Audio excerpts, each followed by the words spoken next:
It's 4 o'clock. Okay, this is the October 16th meeting of the Board of Health. This meeting is being audio and visually recorded.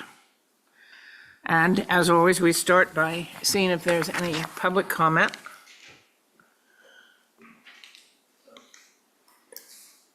Yes, Curtis. Curtis Barnes, and good afternoon. I would like to make a friendly request.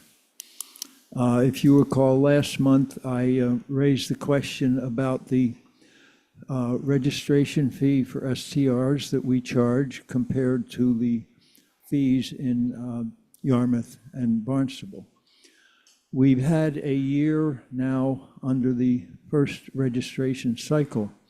So I'm wondering if for the next meeting, if staff could review the income and the expense side and give us a report on if the current fee is justified. John Giorgio has pointed out that under state law, you can only charge the fee that covers the cost of doing business. So I thought after a year, maybe we could get an update report. I think it'd be interesting and would be appreciated. And I know that's not in your regular fee structure, because I asked last time about fee, and this is under a separate ordinance, so it has to be separate from your discussion later about the fee structure, I believe. Thank you. Thank you. We can certainly consider doing that.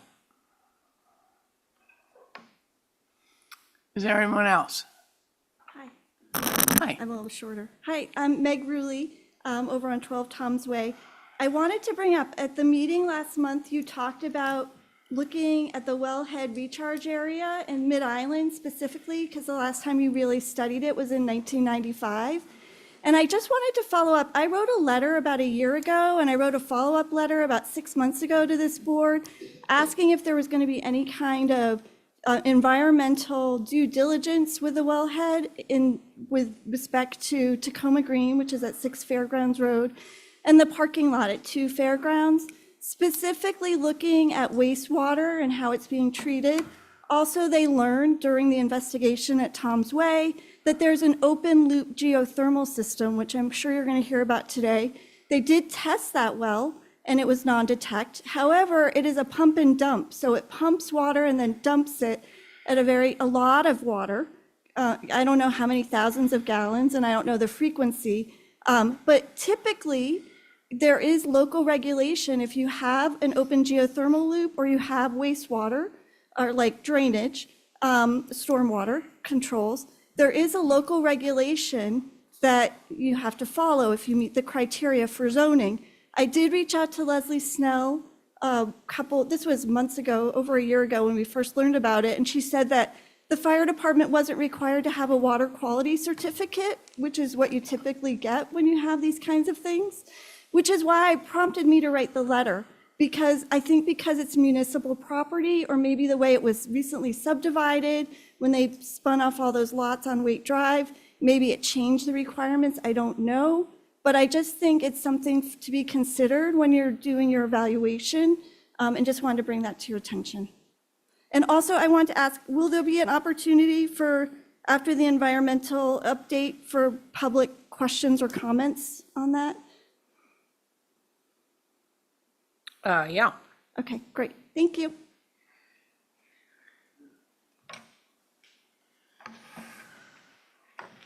Hey there, it's Megan Perry.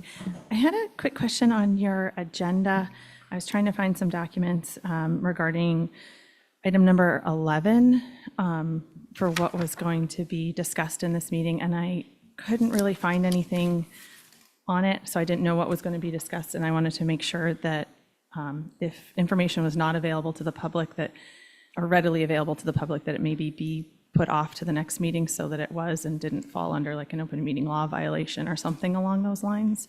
Maybe I was looking in the wrong location for information on it, but I didn't find a lot on there. Thank you.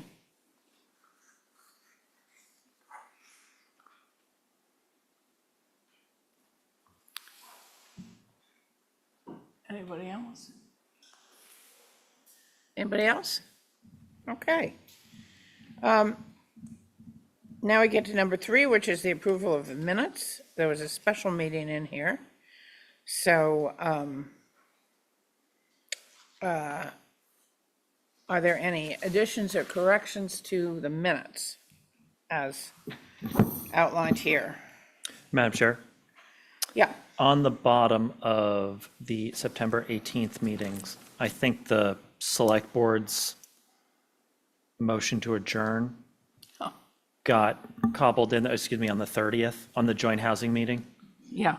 because there's me, Dawn, Matt, Brooke, and Malcolm. It's just very, very Oh, I minor. see. Yeah. Okay. That's all.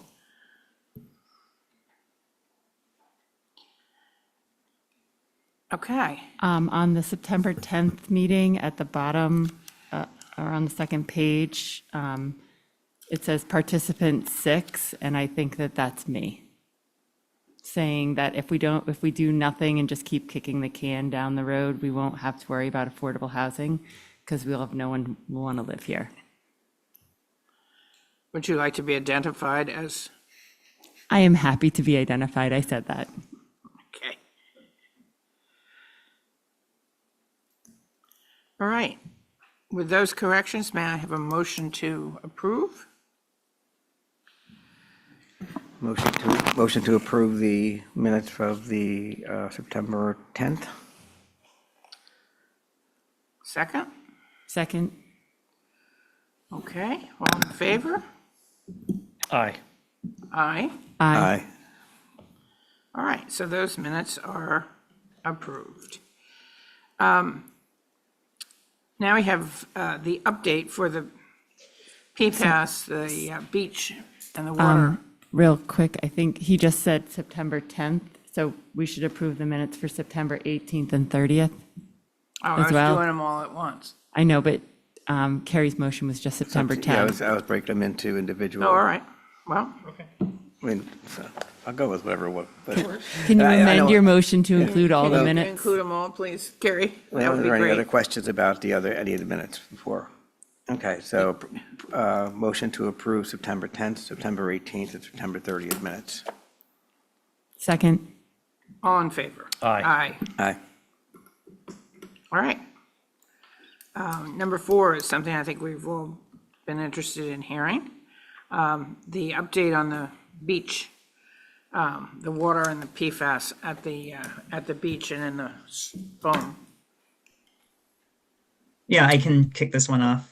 Hi, everyone. I'm Andrew Shapiro, Environmental Contamination Administrator, and we are here to report on the second round of sampling of our bathing beaches and the associated foam sampling. So here with me is Dr. Rebecca DeVries to give a brief presentation on the latest sampling round. And John, if you could share your screen, that would be great.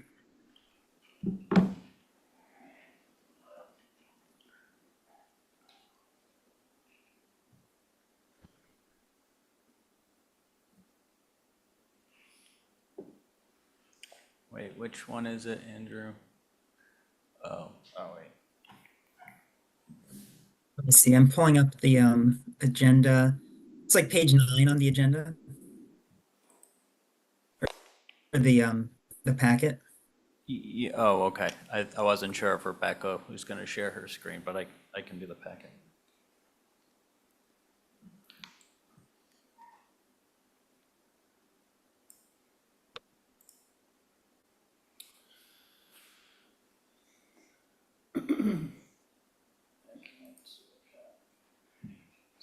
John, I'm not sure if you're sharing, but I'm not able to see it on my end. Yep, hold on. Yeah, no problem.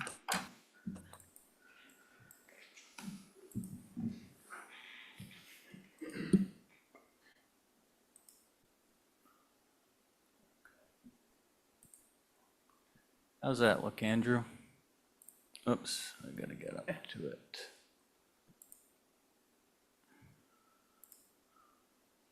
Let's see, does this work?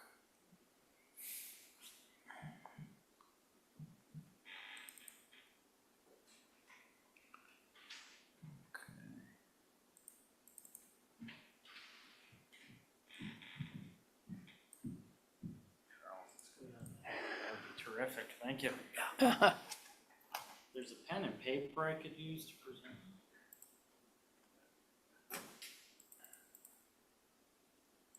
And then you gotta switch your share.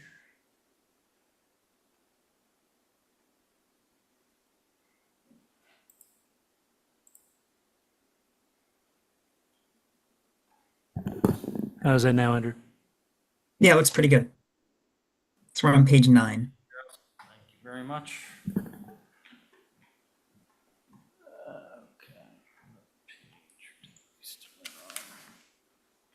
It's page 9, John.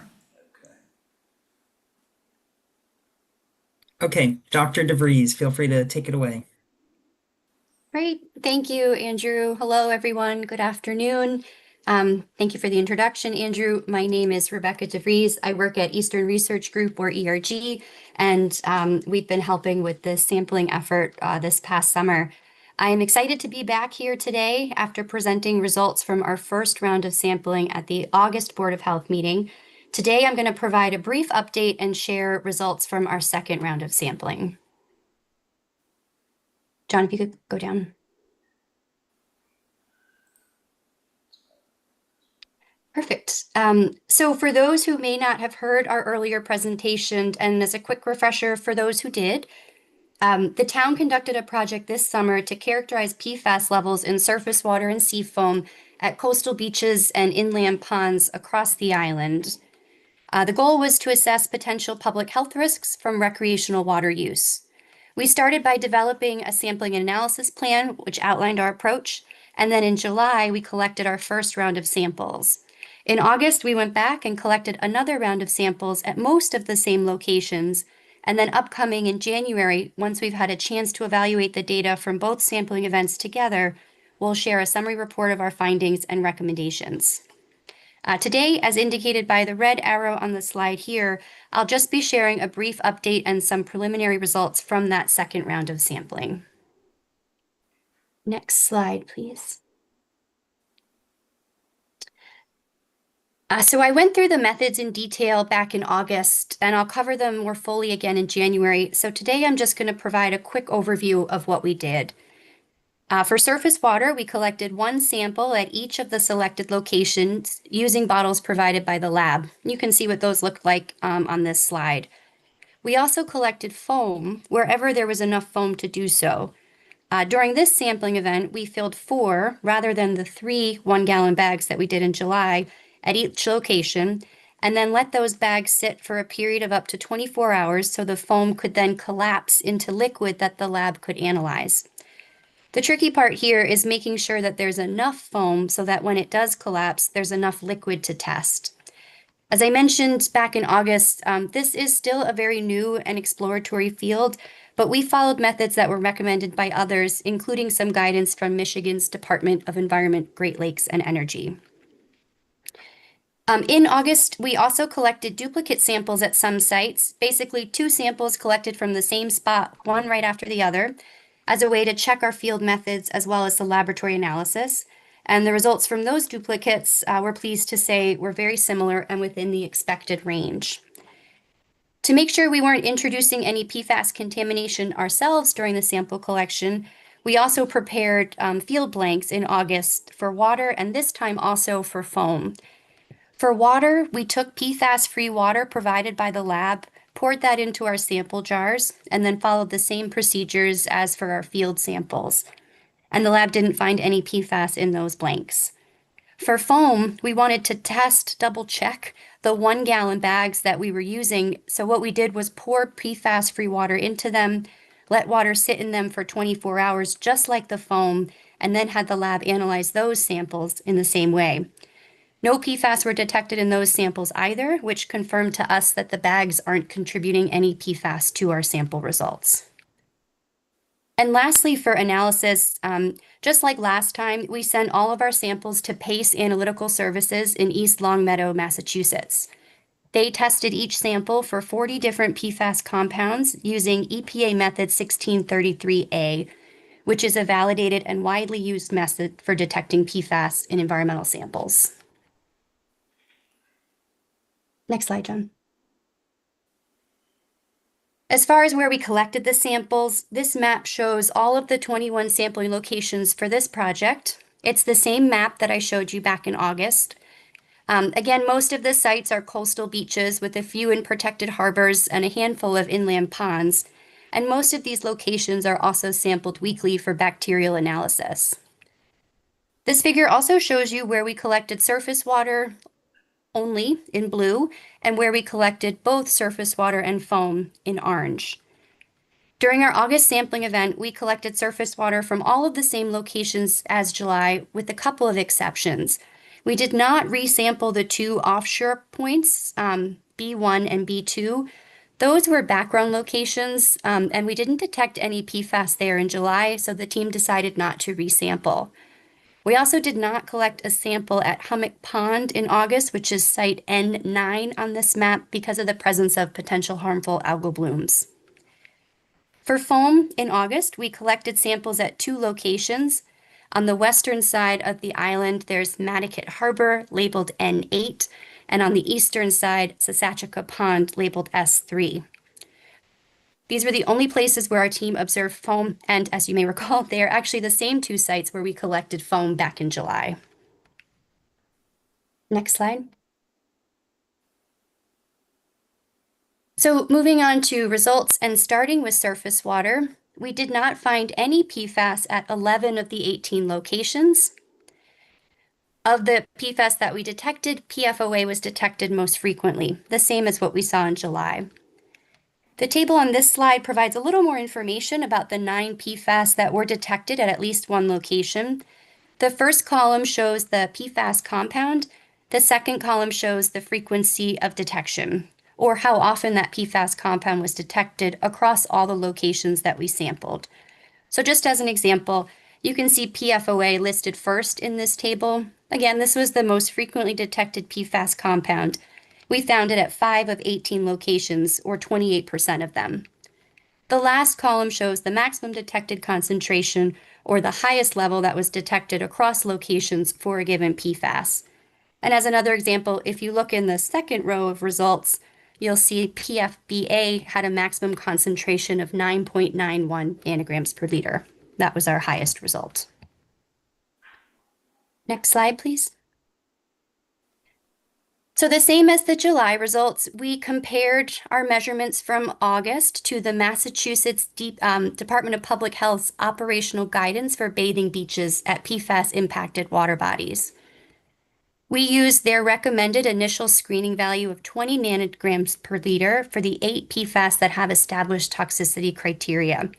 And those are the 8 you see here: PFOS, PFOA, PFNA, PFHXS, PFHXA, PFBS, PFBA, and HFPODA, or Gen X. So the figure that you're seeing on this slide shows all of our measured results from just the August sampling event compared to that screening value of 20 nanograms per liter. Each dot on this plot represents a result from a single location. The filled-in dots are detected results, and the empty dots are non-detect results. And for those, we're showing them at a value equal to the lab's method detection limit, or the lowest value they could have measured. The red line on the right marks that 20 nanogram per liter screening value from DPH. And I think the takeaway here, the same as we saw in August, all of the surface water results, the same as we saw in July, all of the surface water results from August fall below that screening value, indicating that no additional action is needed. I'll also just mention here that we did detect 2 other PFAS that don't have established screening values. Those are PFOSA and PFHPA, and they were detected at very low levels, not expected to pose a health risk. Next slide. So moving on to foam, the table on this slide shows results for the 17 PFAS that were detected from those 2 foam samples. Again, one from Nantucket Harbor and one from Saskatchewan Pond. Overall, these results are considerably higher than what we saw in surface water from the same location. But similar to our July foam sampling results, some of the results were flagged by the lab as having not met their quality assurance criteria. This was largely due to the small volume of liquid available for analysis and the presence of organic material in the samples. Even after collecting an additional gallon of foam at each site, differently than we did in July, we still didn't achieve the full 500 mils of liquid that the lab requires for analysis. But even still, and like the last sampling round, we did find elevated levels of PFAS in the foam samples. The results this round were a little bit lower than what we observed in July. This could be partially due to differences in the lab's ability to process these samples. There are fewer qualifiers on these samples than we saw in July. It could also be due to variability in environmental conditions between when the 2 rounds of samples were collected. Next slide, please. So what does this mean? I don't think the message changes from our last presentation. Our results continue to show multiple PFAS detected in foam and some at elevated levels. Although some of the PFAS results were marked by the lab as qualified or flagged, meaning they didn't meet the full data validation standards, there were far fewer results with these data validation issues compared to our results in July. In particular, the sample from Nantucket Harbor had very few data qualifiers. And although the concentrations that we showed here today are a bit lower than what we measured in July, they're still high for the foam samples. So because of this, residents and visitors are still advised to avoid direct contact with foam. And next slide. Before I close with this brief update, I just wanted to take a moment to mention some upcoming community events related to this work and PFAS more generally. On November 17th, Dr. Laurel Shader from the Silent Spring Institute will present on everyday PFAS exposures and strategies for reducing risk. On December 11th, Dr. Tamara James Todd from the Harvard School of Public Health will present on health effects of PFAS exposures. And in January, the date still to be determined, I will present a more thorough evaluation of the surface water and foam sampling project from this summer. And so with that, I'd like to thank you again for your attention this time, and I'll go ahead and pass it back over to Andrew. Yeah, thank you for that great overview, Dr. DeVries. And I'm particularly excited about these community meetings. The first 2, November 17th and December 11th, those will also be held in the public safety building. So right where you're all meeting right now. So we'll have a in-person and a hybrid component, and it's a chance to hear from some world-renowned experts on PFAS. So pretty exciting.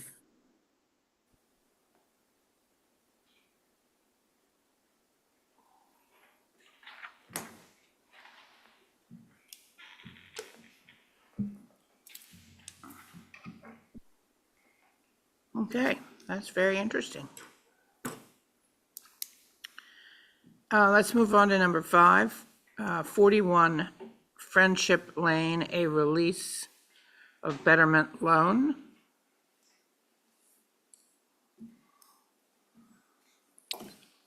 So Tamika received the email from the finance department that the loan had been all paid off, so they request for the release of the betterment loan, so there's no longer a lien on the property.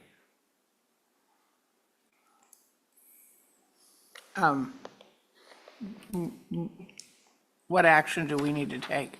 Just motion to release the betterment loan. Madam Chair, I'd like to the make a funds. motion to release 41 Friendship Lane from the betterment loan due to that's been paid off. Second. Okay, all in favor of that? Aye. Aye. Okay. Number 6, at 29 Macy's Lane, a septic loan request for a sewer connection is what it looks like. Correct, yeah, so this is Macy Lane out by the airport, of course, which is in the wellhead protection zone. It's still on a septic system, and they need to be connected to sewer per the regulation, and so they're requesting the loan. All right. Do we have a motion to approve that? Are they, is owner occupied or resident, or I just lost it on my screen, so. Oh, okay. It's the primary, it's listed as the primary primary residence, yes. Okay, thank you. I just have a question because the letter that you guys put in here from July says it was addressed to Everett, Mass. The But letter on the in form, it here. says that it's their primary residence, so I just Okay. am unsure.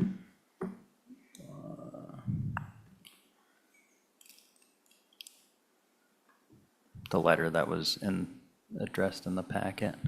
Yeah, on page 24. Well, we can probably tell by how much of the cost they're looking for, right?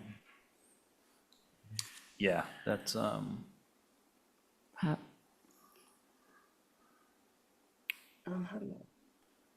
it is 24,185. And Tamika has her hand up. Tamika? So, where he addressed it to, that is because it's in a trust. The one who is applying for it is the mother who has always been there. The all mail goes to her daughter's address in the trust. So that's what's on the GIS map thing, that registry was in a trust. Thank you, Tamika. So this person it is their primary residence, correct? Yes, ma'am, it's the Okay. mother's home. Okay. So can somebody want to make a motion to approve that loan?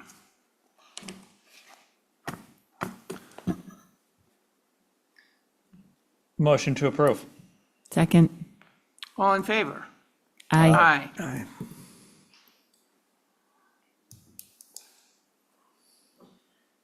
54 Arkansas. DW CP variance. Ryan Maxwell's here for the applicant. He's online.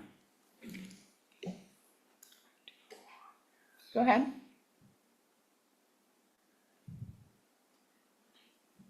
Are you there, Ryan?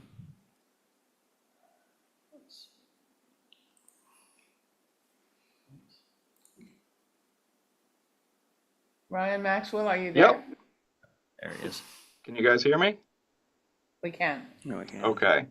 John, do you want to bring up the plan, or I don't know why my camera's Sure, not working. I can scan to get there. Well, you guys don't get to see me because my camera's not working, I guess, but anyways, okay. So for the record, Ryan Maxwell with Bracken Engineering. This application is for a septic repair at 54 Arkansas, where they have a conventional 3-bedroom system that's in technical failure and lacks the required groundwater separation. I'm sure you're all very familiar with these Arkansas lots at this point. It's a very challenging area to design a septic system. We obviously do the best we can, but it's, relief is almost unavoidable given the way that these lots are configured. So we've designed a new 3-bedrooms system here that utilizes a microfast tank, but obviously we have to request some variances to the local regulations and a Title V local upgrade approval.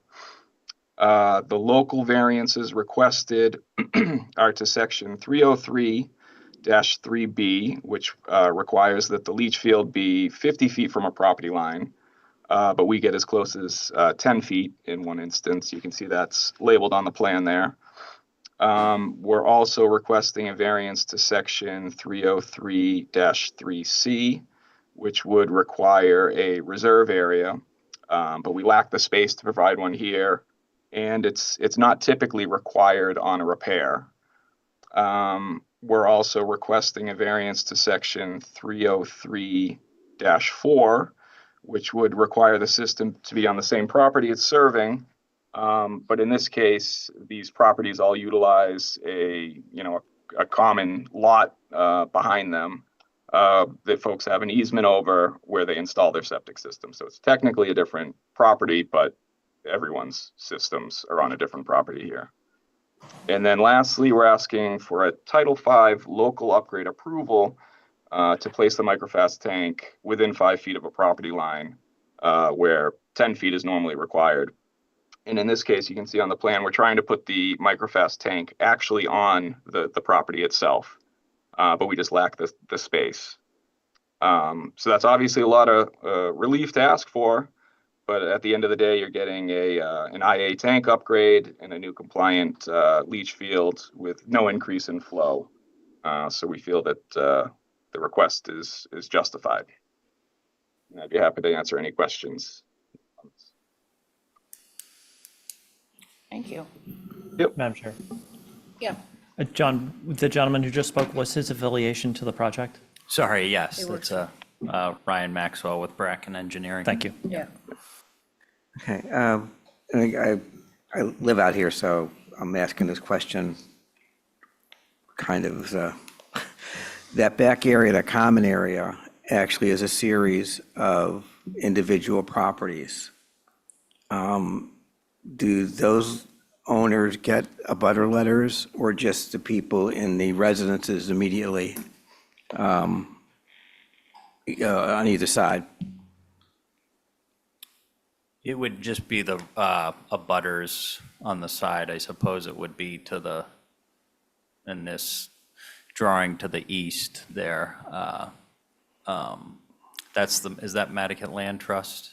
That Well, that's parcel? actually, it's a whole series of property owners through there. And when you look at the map, it's going to be, I think, 1 South Cambridge, 3 South Cambridge. Nantucket Land Trust owns down by the pond. And again, this comes up for all of them. And I'm just wondering if there's are we doing it right so that something doesn't come up in the future? Because that common area isn't owned by a single entity, it's owned by a series of entities. And, I'd like to make sure that the owners who are installing stuff are safe and that, that there's not any kind of procedural thing that got screwed up. In the past, we've never had a problem, but it's not common area owned by one person. Okay. Correct. So I can say that we would have notified abutters based on what the GIS gave us or what the assessors department gave us for abutters. Carrie, do you mean that the common areas like in an HOA? There is no HOA there. So how is that dealt with? Okay, the area in back of those townhouses is a series of individual ownerships that are, the Nantucket Land Trust owns down by the pond. There's a pond back there. South Cambridge has lines 6 and 8. Arkansas owns some back there. It makes no sense. I'm not saying there's something that makes sense. I just want to make sure that when the systems are installed, that everyone is copacetic about it. I know we notify the people, the owners who are in the townhouses themselves, but that land in the back is a kind of a mishmash of ownership. And I just would like not to make sure, I want to make sure that when we do, we have a bunch of them on Arkansas Avenue coming up. We have, I think, 2 today. There's going to be more because the neighbor's going to do it. I mean, and what's back there is a mess. I just want to make sure that in our processes that we are protecting protecting everybody, because, I mean, it has to be done this way. We have no choice. Right. I would have to guess there's an easement on file somewhere. Maybe Ryan can comment to that. There is an easement Okay. over those properties, which would give, the owner of 50, this is 56, yep, or 54 rather, the right to, install their system there. Yeah, so there should be an easement on file. I And there are covenants. I mean, every property has a covenant attached to it, which about those lands can't be developed. Right. But, I just want to, Okay. this is something, because again, we've had a bunch, and I know there's a bunch more coming in along the townhouses. Right, yeah. And I just want to make sure that we are protecting everybody who's involved.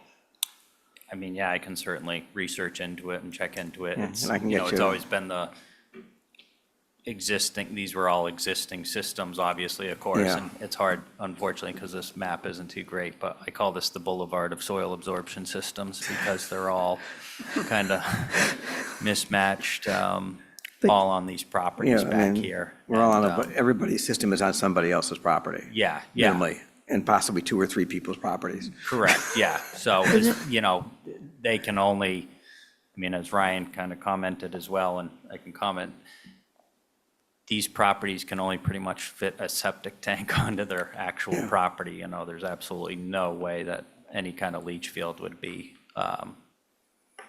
able to be put on these properties unless it went the other direction, but that's where all the private wells are, so. So if we can just verify, I think that the easements, that there are easements there, because again, we have, I think, there's 1, possibly 2 today, plus I know that there's more coming just because I see the work getting ready and the surveyors and everybody's, and we've had a bunch of property transfers in the last couple months.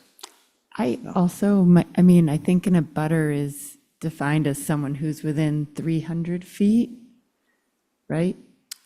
They're all different. It's It just- in Title V, it's abutters that are directly affected, so So it's, it seems like that whole, like, it's not, it looks like they only notified the people on either side of this home. correct, yeah. And really, it should be that whole cluster of homes because they're all going to be affected by a new septic every time a new septic is getting put in. Am I, Well, I mean, think, but it under it Title V, appears that it's- way. It's a direct, it's not the circle abutter thing, it's the direct neighbor. I looked up that a couple months ago just because I thought abutters was, within a circle, 300 feet or 200 feet. And this was literally just each side. Yeah, that's Title V is the direct property abutting the locust property. The 300 feet would be, or 400 for, in the well regulation. So that's what's defined for, in the well regulation as a butter. So Harry, could I ask, what is your concern? No, I had no, Except to make sure that every I here is dotted and T is crossed? Well, Do there's- you have a concern of risk or something no, to the other? no, this is just, folks? protect, just that systems are being, essentially all the i's and, i's are dotted and t's. I have absolutely no concern about the design or anything like that. And, the architects, the designer, they're doing really good work. They're squeezing a lot of technology into a very limited space. The upgrades are desirable. Right. That's what it sounds like. But I also know that that is not, that's not, quote, common area. It's a series of properties. Some are only 8 feet wide, some are 10 feet wide, but there's a whole series. And I just want to make sure that, I don't want to have the board or owners be in a point so that one of those owners of those strips starts questioning. I want to make sure do the easements exist? And so that it's kosher, that there's not a problem. That's my only concern. Yep. But the system is fine, and I would make a motion to accept it. Well, it sort of sounds like what you're saying is that we need to delay the approval until we make sure that everyone who should have been notified has been notified. Is that correct? I would like not to say that because essentially we've been approving them. We have another one at 26 coming, and we also have, I can think of 3 more coming down the pike in the next couple of months. I just want to make sure that the easements are in place for all of those and all the ones we have done. It hasn't been problematic yet, but knowing the amount of work we're doing back there and the amount of, systems that are being replaced, I don't want a surprise down the road. Well, So then you we- want to make your motion with a caveat that all easements and abutters are checked? Ryan, you were starting to say something. Yeah, I was just going to say that, we did notify those direct abutters, and then I believe the easement over the the properties in the back that you're referring to would sort of cover us, or, the board, or however you're looking at it, because we have a right to do this work. The easement would be the acknowledgement of the abutters.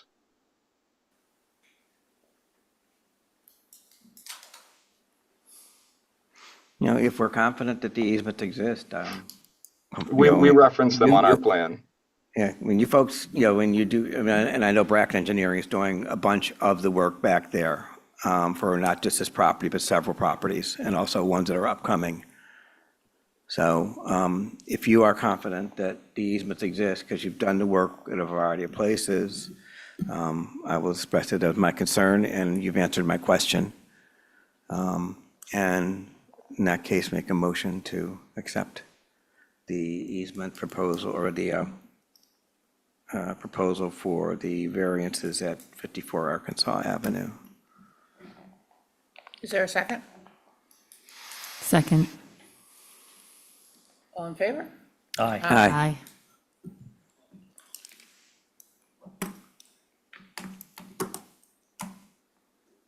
All right, 26 Arkansas.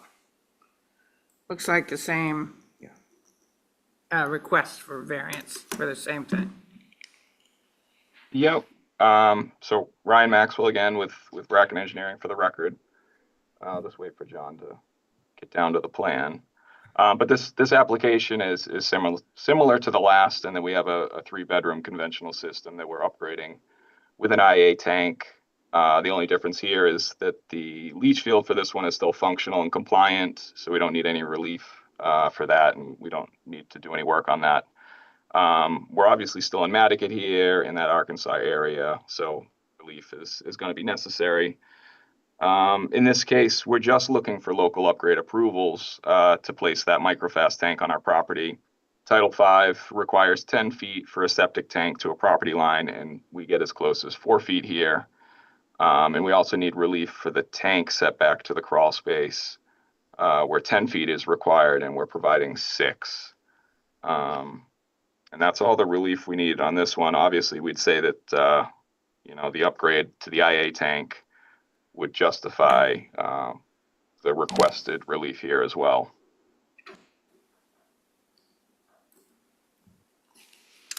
Okay, Madam Chair, can I ask a quick question? You just said that the, to the crawl space was 6 feet, but on your proposal, it has 7? Okay, let's see.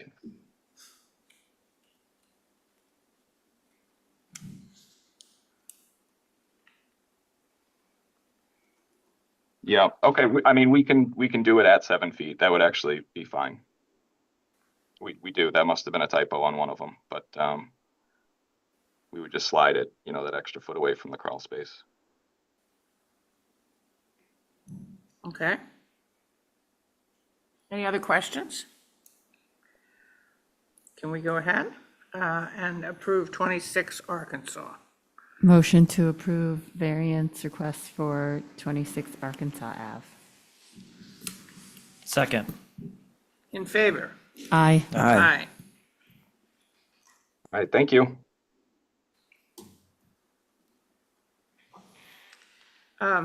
Number 9, item number 9, number 12, Nantucket Avenue, a well setback variance. Yeah, this is the one you heard last meeting, and they were going to make some changes. I don't know if you want to speak to this, Ryan, or? So, John, I thought Dawn or our office, it could have come from Penny, had submitted a continuance letter for this, but if not, or if it wasn't seen, we'd respectfully request the continuance to the next meeting. Okay, I Yep. did not see that letter, Okay, but no problem. you can certainly request that now. So just make thank a you. motion to continue. Yeah. Motion to continue 12 Nantucket Avenue until next month. Second the motion. All in favor? Aye. Thank you. Now, does that also include item number 10? Are you asking for a continuance for the septic variance Yeah, both items for 12 No Nantucket. Okay. Thank Can you. we amend our motion? Amend my motion for 12 Nonantum Avenue for both the well setback variance and the septic variance to continue until next month. I second that motion. All in favor? Aye. Aye. All right.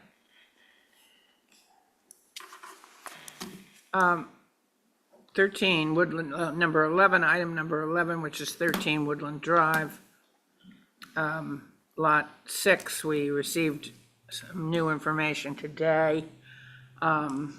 So this has been continued a couple of times. I respectfully request that this probably should be continued again because this information was not emailed out to us until about an hour or two ago. So to avoid an open meeting law violation, I think that the public has not been given information on this, and this has been a pretty big one that we've discussed. So, I mean, I think an hour before the meeting is probably less than the 48 hours that's required by the state to prevent an open meeting law violation, but maybe I'm wrong. I don't see a problem with an applicant submitting information at the time of a meeting.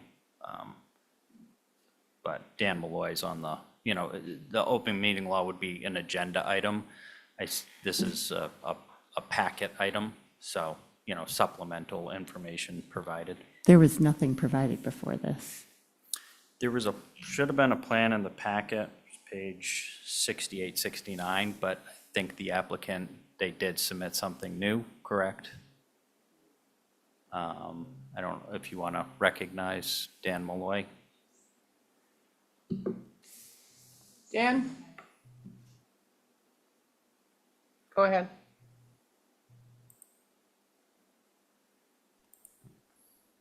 Okay, am I here? Yeah, we hear you. All right. So I'm happy to do a quick run through, and if the board feels that the information we sent in requires a continuance, then I think we'll request one. If you'd give me 5 minutes, I can explain it. And if you feel that you need more time, then obviously we'll request a continuance. I don't want to force something here that people think was inappropriate in terms of timing.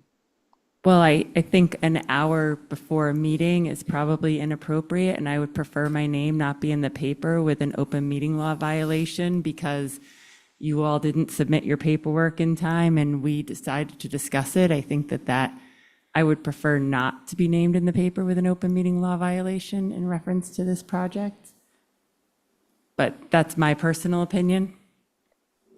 Yeah, I mean, again, I had a chance to review what we received right before the meeting, and it really is radically different from what is in the packet. I mean, it's radically different enough, and the idea of joining the lots and stuff, I mean, it's a different concept. So I would prefer we do continuance and allow everyone to look at the updated plan, if that is acceptable to others.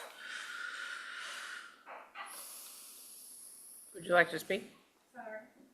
Hi, my name's Willa Arsenal. I'm here on behalf of the Nantucket Land and Water Council. If there's something that's different than what was submitted in the packet, we would respectfully ask for a continuance so that we could have time to review it. I think this all makes sense, honestly. I had been going to not consider this at all because up until a couple of hours ago, this lot that we were talking about was considered a non-buildable lot. The information we have changes that somewhat, but it also changes the entire situation. And so I think we should vote for a continuance. With that in mind, if it works for the board, I'll just request a continuance to the next meeting. Okay. So do we need to do a motion to Now, officially? he's asking for it. I don't think, do we need to vote on that? Yeah, Do I we? mean, All right. so motion to do a continuance for 13 Woodland Drive nitrogen loading credit. Second? Second. All in favor? Aye. All right, thank you.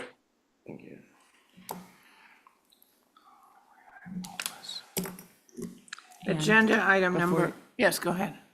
My name is Graham Kilbert. I'm on Skyline Drive. Can you confirm what the date of that continuance will be? So we all know that?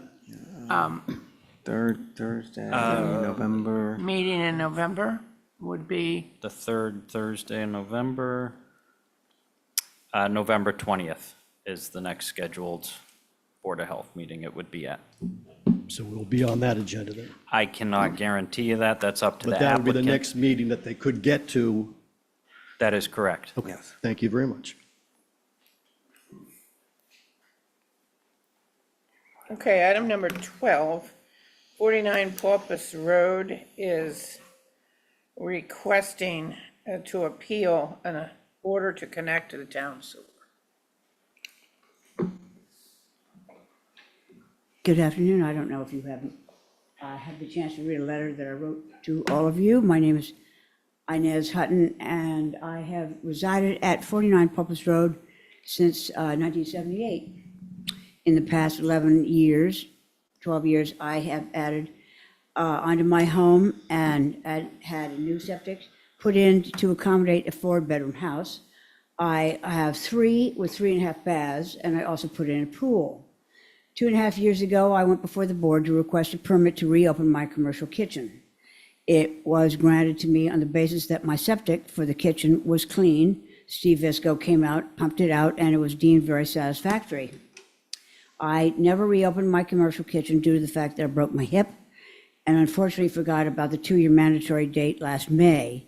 Hence, I received a letter from the board to connect my property with the sewer on Porpoise Road. I have decided to close my commercial kitchen and turn the space in to be residential. I'm requesting a release for my property. I've changed it from variance to release for my property for these specific reasons. I turned 80 years old on Monday, the 13th of October, and am on a very tight budget. I sadly lost my business, Nantucket Butter Company, several years back, and have a very large mortgage on my property, for which I thought would be covered by my business.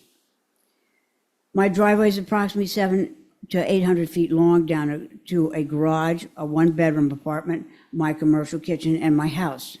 Buried underneath the length of the driveway are all the electricals to a transformer, which takes care of several houses in the neighborhood, along with all the Comcast connections for said houses along with mine. I solely reside in my home year-round with my son, D.W. Coffin, and his wife, Stacy, who reside in the apartment 1 or 2 months a year. The PFAS were mentioned as a concern regarding my well. My groundwater basically is the same groundwater as the town's water tower, which is very near my home. I almost abutted except for the Girl Scout camp. If I have PFAS, then I'm going to assume so does the town water tower, because we both share the same area of water. I cannot afford in any shape or form to connect with sewer. I have my septic pumped every year, and if it remains clean, I'm requesting a release as long as the ownership of my property remains in my control.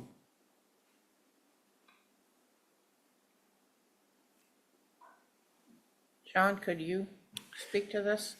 Yeah, so I think it was a little over 2 years ago, it was brought up that they wanted to start a food establishment at the property. We looked into it and we saw that they were not connected to town sewer as required by the regulation. Especially this is in the Nantucket Harbor watershed where properties in this area were required to connect within 6 months after sewer became available to the properties, once it ran by the property. This was part of the sewer needs program, the SHMO area, and relevant to us, Nantucket Harbor watershed. And at that meeting,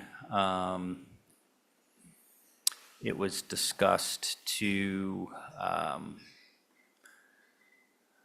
there was a variance given or relief given for 2 years, if you saw this in the packet, to connect to town sewer. As you're aware, we've been going through our harbor watershed properties and checking for compliance, and this one popped up again. So we mailed a letter with a citation as well as the order to connect to town sewer. And so that is the background on this property. So again, we were in the office just following through with what the regulation and the orders to connect to town sewer based on that previous meeting. May I also ask, I think I have asked you, but I'd like to hear you say it. When sewer comes to an area, you do not have a choice. You must connect to the sewer. Am I stating that correctly? That's correct. Even Yep. if your current septic system is functioning okay? That's correct, yep. The only exception in the past, which the board has talked about, was, and kind of was more relevant to Nantucket, was when properties installed an IA system, the board was discussed giving those property owners 15 years to connect to town sewer based on the date of the certificate of compliance that was issued. So if someone put in an IA today and town sewer went by in 2030, they would have 10 years to connect from that. And may I ask one other question? Am I correct that the loan program offering the 2% loan applies not just to putting in IA systems, but also to connecting to sewer? Yeah, that's correct. That we had one on the agenda earlier that was in the wellhead. So, and this is actually in both the wellhead and Nantucket Harbor watershed. So. Any discussion on the board? My mortgage on my property is enormous, and the amount, I believe, the interest rate is at 2% right now, and is about to change within the next year. If I have to add another loan onto my budget that I now have, and I don't go to Florida, I don't go anywhere, I stay here year-round, it's going to be extremely difficult for me to be able to live in Nantucket. Yeah. I remember the discussion, and I mean, I'm looking at the notes again, and like there's 2 septic systems, but neither of them are IA, and that we were very solid about that. If this, if a system fails or it doesn't go forward, that it has to be replaced. It has to be connected. But I do remember that it was extremely long. I remember the drawings of the driveway and the amount of work. But there was a 2-year extension, and I guess that was in the hopes that you would have other source of income, I guess, is what you were hoping during that time. Yep, and I decided it was not healthy for me to reopen the kitchen, so consequently, I'm going to revert it back to be residential. So that would eliminate any addition to any problems with my septic or whatever.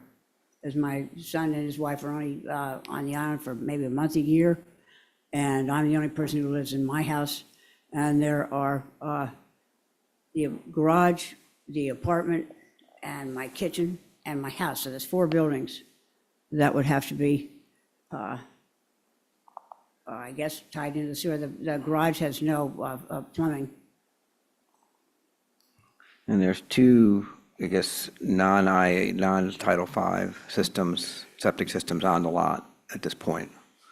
If I certainly would have an annual septic pump that would be guaranteed to show the results to all of you, so that it would be notified that everything is clean and that I certainly am not polluting anything. I live across the street from Moore's End Farm, so it's not directly on the other side that would possibly affect the harbor. Madam Chair. Yeah.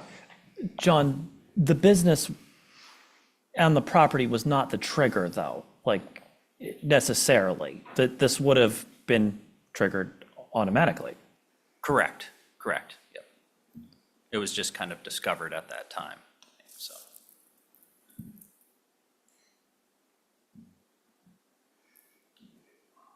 We often talk about precedent and worrying about setting precedent. I think if people have the option of connecting to the sewer or not, that would set a significant precedent on a lot of people saying, oh gosh, no, I'm not gonna do that, I don't wanna do that, I can't do that, for whatever the reason is. I think it would create difficulty. And it is a water-sensitive area. I mean, is the harbor watershed as well as the, like I said, the overlay of wellhead protection district. So it is a double Yeah, whammy kind of it's- thing, yeah. but the most sensitive of all. Madam Chair? Yeah. Mary, please go ahead. I was going to ask the applicant, did you go into the health department and talk about what wouldn't be entitled, what would be tied up with the loan program and get numbers on that? I only got the amount of what the interest would be. Okay. My son spoke with the girl. Okay. And as far as the figures are concerned, as far as what between the length of the driveway and how to maneuver around all the transformer and all the electricals coming down the driveway, and it'd be about $150,000. Okay, I think if that conversation hasn't been had with the health department, it might have, but on exactly what that number would be moving forward, here's what I'm thinking. This is a tough one, and I feel, you had a health event, and life happens, right? So I don't know if this has been done on this board before, but I was thinking if we granted a variance for 3, 4, 5 months, 6 months, something like that, until you can get more information on exactly how the loan program would work, it would at least give you some time to figure this out. I'm cautious of precedent for this, but I think this is kind of a unique case. And, life steps in the way sometimes. So I just thrown this out to the board. Mary, do you have something? The minutes from the last meeting mentioned instances where we have given a variance if the house ownership changed hands, that this has to happen. Yeah, that was agreed upon in the last meeting when bring up the commercial kitchen. Yes, that was agreed upon, that if the property changed hands, yes, of course, it would be, that would be joined up with the septic, with the sewer system of the town. Those other properties were not in this sensitive area. But they're, I think, in the wellhead protection zone. I'm not 100% sure. I think they were like around Rugged Road area.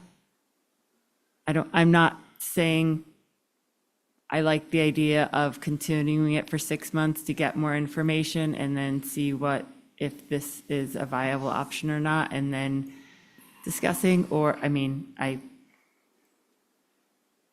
there any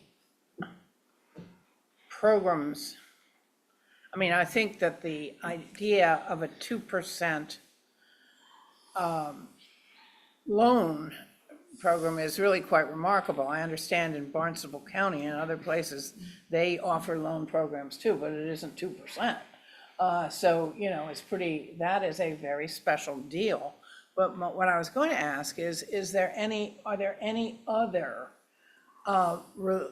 relief, not doing it, but financial relief that would be available to a senior citizen or someone who's trying to hold on to their home? I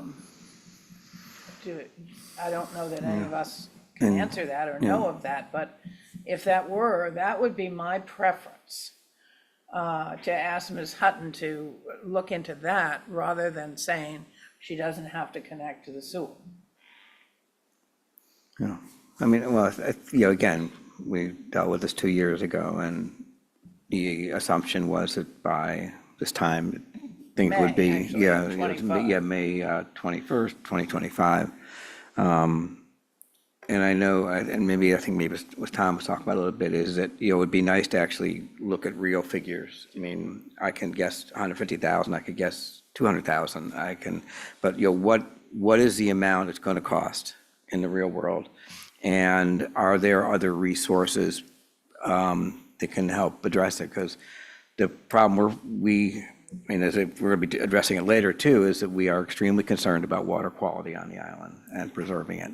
I certainly understand that, but that means that if it's 150, that's going to add to my mortgage where I'm going to be paying for $650,000 mortgage. And the amount of what I pay per month is now $2,600 per month. And as steep as it is, and that's at 2%, my mortgage. And so in adding, even if it's an additional mortgage at 2%,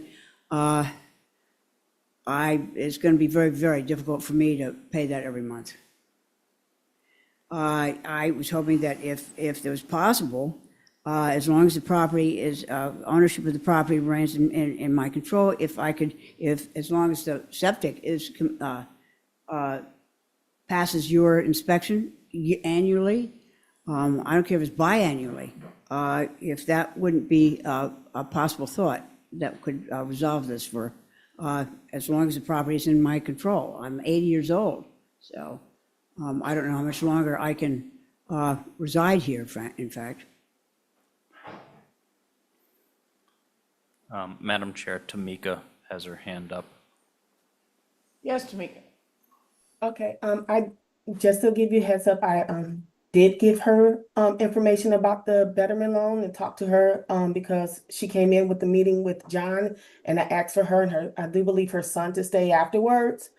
Unfortunately, Just speak. sorry, It's can a you hear little me? hard to hear. Oh, I'm sorry, can you hear me? Yeah. Okay, sorry about that. So I did speak to her after she came into the office to have that meeting with John and Sean, and I did tell her about the Betterment Loan Program. I would have to look into what I need to know how much it's going to cost and what she will be borrowing in order to give you all that information. And that means she will have to take the actions of going to the sewer plant, applying for the septic system, and then getting information from Bracton and an installer so I can get the total amount and then give it to the finance. And that's how I usually know how much they're going to pay on their taxes throughout the year. So I can't give you all information until they kind of do their homework first for me. So, I'm going to take kind of what Thomas suggested, an extension for the purpose of getting concrete figures and exploring those other options, because I think we're not real comfortable with the proposal as it is, but, again, if we had real, like, an estimate from, one of the, whoever does, the hour or Bracken or whoever, with the actual cost and to look at real numbers. It's also going to involve having to move all the electricals for this transformer that's on my property that deals with about 4 other houses plus my own, and or maybe 5 other houses that abut me, and the cable and so on and so on, because it goes right down the middle of my driveway, all of it. So that's going to be an enormous expense to move all that. I think what we're asking for, I understand it Yeah, might be, it's okay. just that, a real number based upon an actual, looking at it, and also, is there an alternative path on the property? Okay. It might be that that's what an engineer who looks at it says, well, yeah, you can do that, but this is an option. Okay, okay. And, we're not comfortable with I think the proposal as it stands, but we also want everyone to have real-world numbers Of and course. understand really fully the impact Okay. of, Yep. of it. And so I could, can we give, would giving 2 months to, or even 1 month to develop a full package of this is what's going to cost, and then also get information on the loan, what is the actual loan program going to add to your monthly payment? Okay. If it's this amount plus the 2%, I want to work in real world figures. Okay. That's where I'm coming from, but I'm also, tell you flat out, I'm really not comfortable with approving what you're requesting. Okay. That's just my opinion, right? Yeah, Madam Chair, I agree fully with Carrie. I'm not comfortable with unfortunately, fully granting that due to its location and the purpose of the Shimo area sewer. And that is while acknowledging that this could be a great expense to you, and that's unfortunate.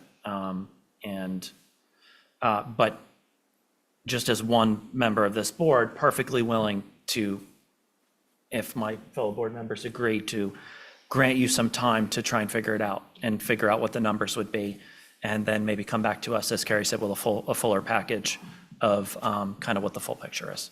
Okay. All right. Thank you.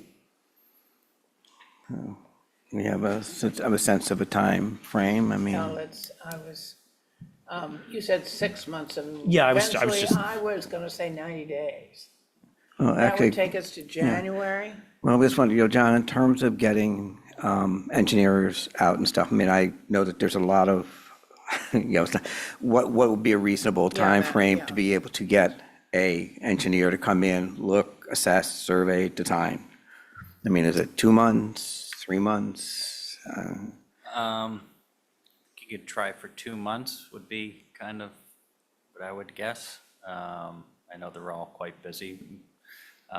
With sewer connections and new septic systems and such, but that sounds like a good time to shoot for. Do I choose the engineer or do you? Yeah, Yeah. I think we could provide names of engineers who are approved Okay. to do that kind of work, but you then contact, them and work with them. Okay. So we don't direct you to an Right. engineer other than one that's approved to do the work. Okay. So do we make a motion for a 2-month? I would say 90 days, just Okay, to give 90 it a days. little more Okay, wiggle yeah, room. You've got holidays in there, you've got all of that kind of thing. Does 90 days get us to, Because I can see what's going to happen in 2 months. We go another 2 months, you know what I mean? So I think 90 days is 3 months. That's January. yeah, I'm Does comfortable that with. sound okay? And I also think that I'm still not completely clear what Tamika was saying, but it sounds like there's another program that a loan, that the actual, it's different than the 2% regular loan that we allow people? Do you know, Rocky? No, Madam Chair, she was referring to the Betterment Loan Program. So she was suggesting that before she can provide the numbers as far as She terms needs of to know payment. how- She needs what to the know cost how of it. much, and so the process needs to occur with the sewer department and then with an engineer to get an appropriate or a good estimate that the numbers can be developed. Okay. And John, would the sewer department be the better place for her to contact for that, or is that something you folks? She would need to contact them, yeah. Okay, so the sewer department would be in terms of finding the list of approved contractors. All right. And that would be, I'm sorry, yeah, I mean, we could definitely provide information of local and, engineers and surveying firms that would be able to design such a thing. Okay. And then my comment would be, part of the loan program, they get 3 quotes from No, thank you. installers Yeah, and that- such, so I think going through those motions. That'd be huge. Thank you. okay, so it's a motion, are we continuing, or motion to provide 3 months to develop a formal proposal for addressing the sewer connection at 49 Pulpus Road? Is that? And then Ms. Hutton or her engineer, et cetera, would come back at our January meeting and update us? I'll be here. Yeah, I mean, hopefully might be able to do something Madam Chair, does concrete. that sound reasonable between the? Yeah, I think that, let's just word our motion the way we want it, that we are, is the word continuing? We're not giving a variance, we're giving a continuation to the requirement of connecting to the sewer for 90 days to allow Ms. Hutton to collect more information about the actual cost and how it could be done the most efficiently. Yeah. Does that sound good? It sounds very comprehensive. Yeah? Okay. Carrie moves, I'll second. Okay. All in favor? Aye. Aye. Okay, thank you.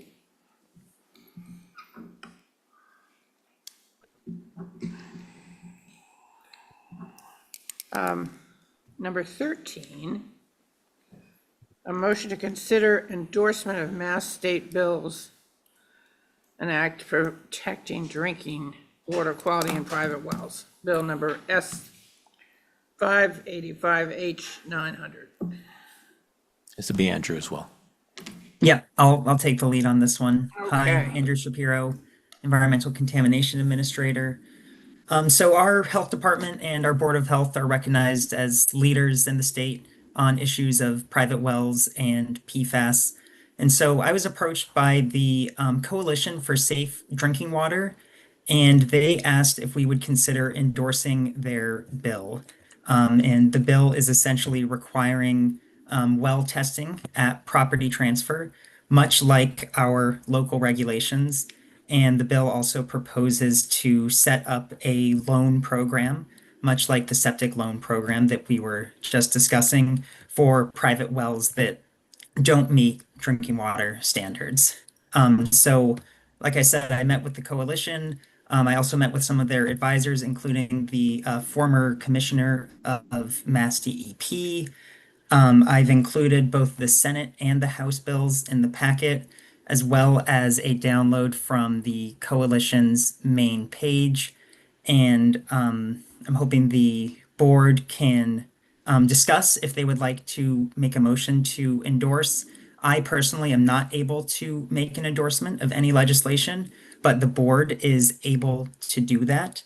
And they asked that if you do endorse these bills, they asked that you send a letter to State Senator Sear stating that endorsement.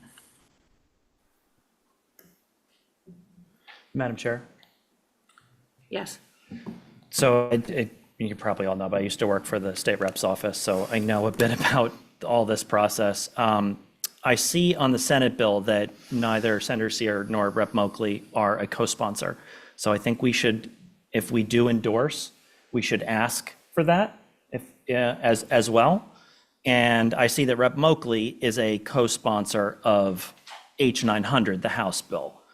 So that's good. We should also ask Senator Sear if he will co-sponsor that as well in our ask if we so endorse. I mean, this sounds like it's right up our alley. It's just encouraging PFAS-free water and a loan program for people who find they have PFAS in their water to help connect. I feel like this is a no-brainer, and I am in support. Andrew, I gather that from what you said a minute ago, that you can't sign on to it, but you can make a recommendation for the board, correct? I can. So I'll tell you a little bit Recommendation more be about to this. endorse it? I think that this is addressing an important issue. The coalition is relying on a study of randomly selected wells in the state, and they identified that over 30% of wells did not meet drinking water standards.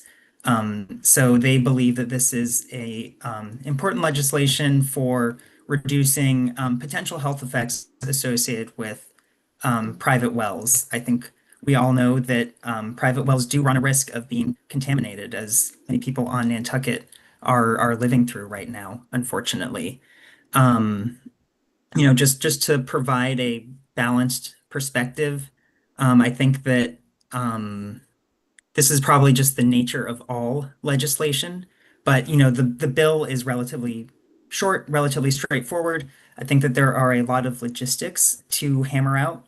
This would give Mass DEP the authority to develop regulations, and the board, we can make an endorsement of this legislation, but we would have less control over what those eventual regulations look for or require and look like. Does it set up appropriate capacity for testing? Does it give boards of health the resources they need to enforce these regulations? It's really not specific to this legislation, but you might endorse something that grows legs, and it's just something to be mindful of.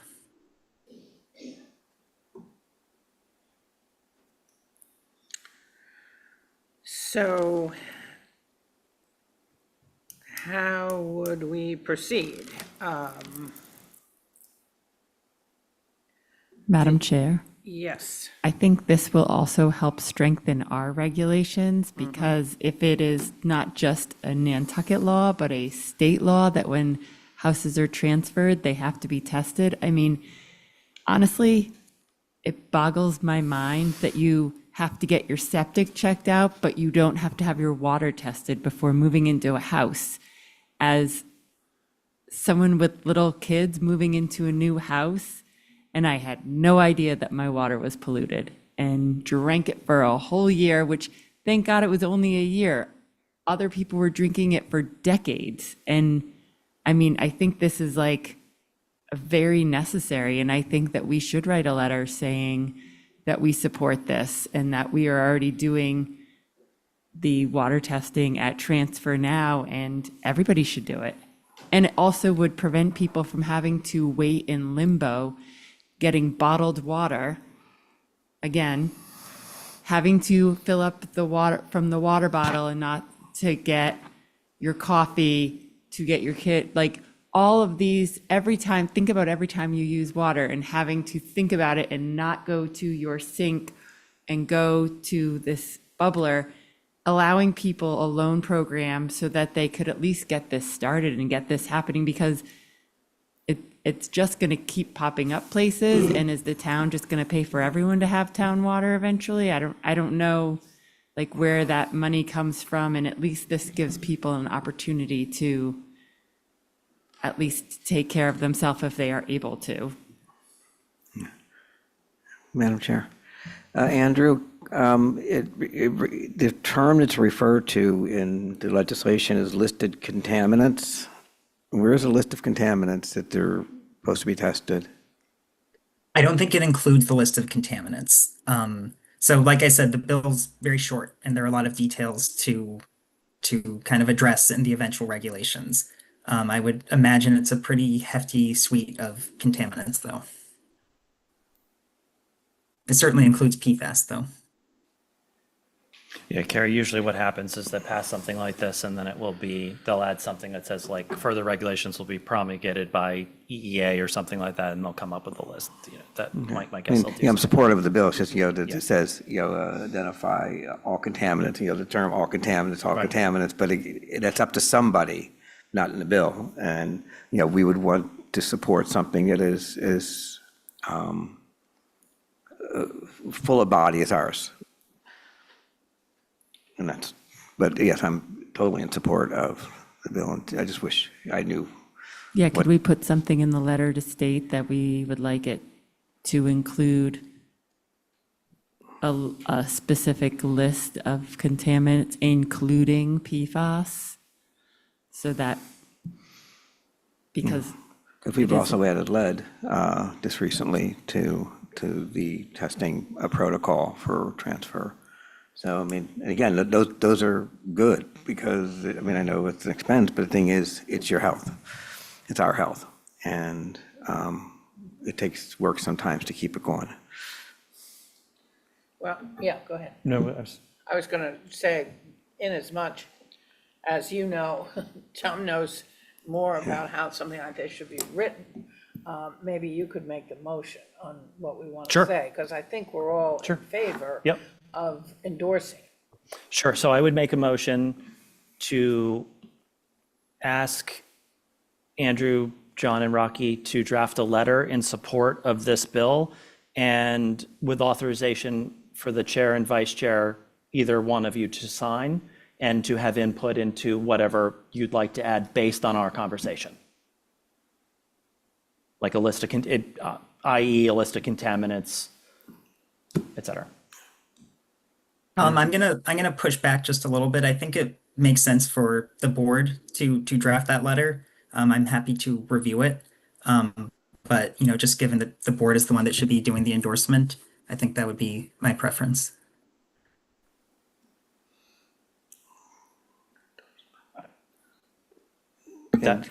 Me too. Prefer the board take the lead on writing that. We were happy to contribute, provide any expertise, Also, document the list that you're interested in having included. Yeah, I mean, that's fine. We can, May I ask a process question? Is that so it would come from the Board of Health instead of the town, or? That's correct. Okay. And if you want a recommendation on the list of contaminants, I can refer you to the private well regulations or private well guidelines from the state, and that'd be a good starting point.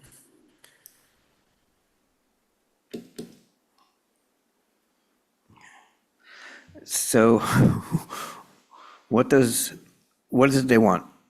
I mean, it's an endorsement, but. Let me just stop you one Yeah. sec. We have a motion on the floor. It's not Oh, been okay, I'm seconded. sorry. I'm going to That's retract, exactly I'm going to retract my motion, and then we can further Okay. discussion. exactly right. So, what is it exactly, as much as possible, is wanted, is desired for this? We are supportive, but what is it they need? Is it just a vote that we say we support the bill and that is something that is, they can run with? Do they want an opinion with it that says we support the bill and we want to see these things? I mean, what do they want from us? Yeah, Carrie, I Very think. simple, single, one-word sentence. The Nantucket Board of Health supports passage of a bill such as, and it has these numbers. And then, I don't know whether, I think that's what you're asking, Carrie. Yeah, Does it's just what is it they Does want? it need specifics or not? Yeah. Is it just a statement saying we support bill, blah, blah, blah, blah? Or is it, or is the addition of extra information something which confounds or confuses or is not desirable? And I'm kind of asking that. Yeah, no, I would say it just depends on what our goal is. If our goal is to simply submit a letter saying we support this from the Nantucket Board of Health, that's great. If the goal is to add input to the Committee of Jurisdiction to attempt to be additive or change it in any way, then that's a slightly different letter. Or it's the same letter, just it has both in it. So I guess it really just depends. I mean, if the chair and vice chair are writing it, it's just really comfortable with what you're comfortable with and whatever we vote on, to be quite plain about it. Andrew, what would you prefer? So they asked for a letter of endorsement. I think that you can kind of add whatever flavor you want to it. If you want to add a preamble, PFAS are commonly detected on Nantucket, and we've experienced firsthand what contaminated wells can do to a community. That would be your prerogative. If you want to say, we endorse this, and here are the contaminants that we experience on Nantucket, and things should be included in the ultimate regulations, I think you could add that as well. Could we say we support it and then attach our regulations as ones that, we feel are a good model? Essentially, we had the regulations written, they're out there in print. That's what we want. We would like to see the bill in its listing of contaminants that these are what we suggest. I mean, would it just be as simple as that? Yeah, I think if that's what you would like to do, I think that's a fine detail to add, and it's an important detail that they'll eventually have to add to the regulation. I'm happy to write something, a letter of endorsement, and then do you want me to share it next month or just share it with share it with Rocky or John, and you can send it to the rest of the board? Yes, I think, if you're going to write the letter by yourself, then I think that's fine. And then you can share it with us first, and then we can bring it up to the board next meeting as a completed and to vote on. That's fine. Okay. I can do that. Yeah, my feeling here is this. I think that what they're asking for is, does Nantucket want to go along with this bill? I do not have a public health background. Meredith doesn't have a public health background. You guys do. And I think it would be very helpful to get your input on what needs to be in this letter. So certainly, Meredith and I can take a stab at, saying that Nantucket supports it. But I'd like to hear from you guys how it really should be structured. Because I think that's important. That's, I think, what our role would be And I don't as want to consultants to the start board. deciding on what yeah. contaminants we should be talking about and what we shouldn't, because there are hundreds. And this bill is going to affect the entire state, not just Nantucket Island. And so I don't think we can write it as though it's just for us.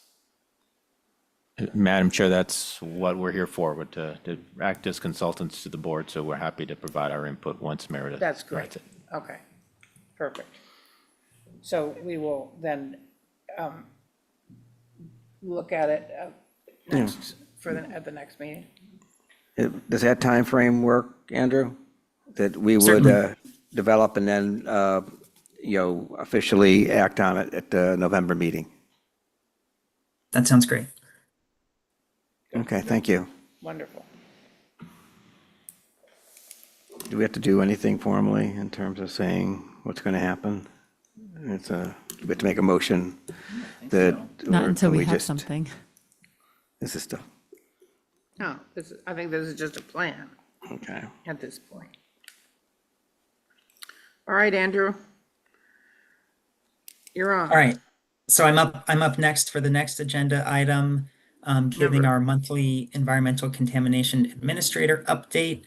John, feel free to go to the next slide. So I'll be giving our usual data update, and then we're going to jump into the draft results from the TRC preliminary conceptual site model, zeroing in on Tom's Way area and Fairgrounds area. John, next slide, please. So first on data from our private well regulations and voluntary efforts, we have, 16 new samples. We have one new detection above the state standard of 20 parts per trillion on Arkansas Avenue. We have 5 detections below the state standard, and we have 10 non-detects. Kind of a small amount of new data. After freezing the data for this update, I've already received, 25 additional reports and have reached out to offer assistance to all of those residents. So we'll have a larger update next month. And John, next slide, please. So on the DEP sampling, we don't have any new data at the moment. I will circle back to the DEP data that I had shared last month. So I had identified one sample exceeding the MCL at Green Meadows, and I had incorrectly described it as close to Oak Hollow. I think most people on the island know that Green Meadows is not close to Oak Hollow. So I did confirm that that detect is at Green Meadows. And so why is Mass DEP sampling in this place in the first place? Well, they have done some sampling on Knobska Way and surrounding streets. We had reported a detect over the state standard on Knobska previously. We've been focused on DEP's investigation on Oak Hollow, Hummock Pond, but Mass DEP is investigating other places on the island as well. So I hadn't incorporated those DEP samples into the map. They are now included in the map. We're still waiting for Mass DEP to come onto the island to confirm the Fulling Mill detect, which was at 106 parts per trillion for the PFAS 6. Hopefully we will be able to confirm that soon. Otherwise, the map should look pretty similar to last month's iteration. And John, feel free to go to the next slide. Again, we have our summary stats. So we have, overall 20 more properties sampled since last month. So we have over 400 properties sampled altogether. John, next slide, please. Here's our histogram. I find this helpful to look at, just looking at the statistical distribution. It's maybe not for everyone, but helps me think about Nantucket's PFAS problem. John, next slide, please. So now we'll get into the Tom's Way area preliminary conceptual site model. John, feel free to go to the next slide. So last month, right before our Board of Health meeting, we had posted a draft report of our findings on our website. I still haven't seen a final report. We have received some community comments on that draft. Those have been incredibly helpful in terms of understanding the problem in this area. So I'm going to present on the draft results. I'm happy to answer any questions that come up. I may have to get back to you next month, depending on what the question is. I'll certainly write down any questions that come up and try to get back to you as soon as possible. So let's just start off by saying that this is an area that has been highly impacted by PFAS contamination. We have multiple exceedances of the state standard of 20 parts per trillion. We have several imminent hazards, and we have lower detects of PFAS that can also pose a health risk.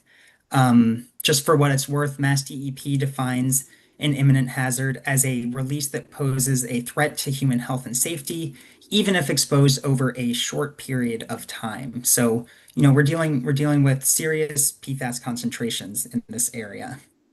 And Tom's Way, of course, we have detected imminent hazards, but as we report out monthly, we're finding that there are more and more imminent hazards on the island. And so finding out how these conditions can come to be is becoming increasingly important. So here's a summary of the data from the Tom's Way area, and we're going to be looking much more closely at some of this data in a few slides.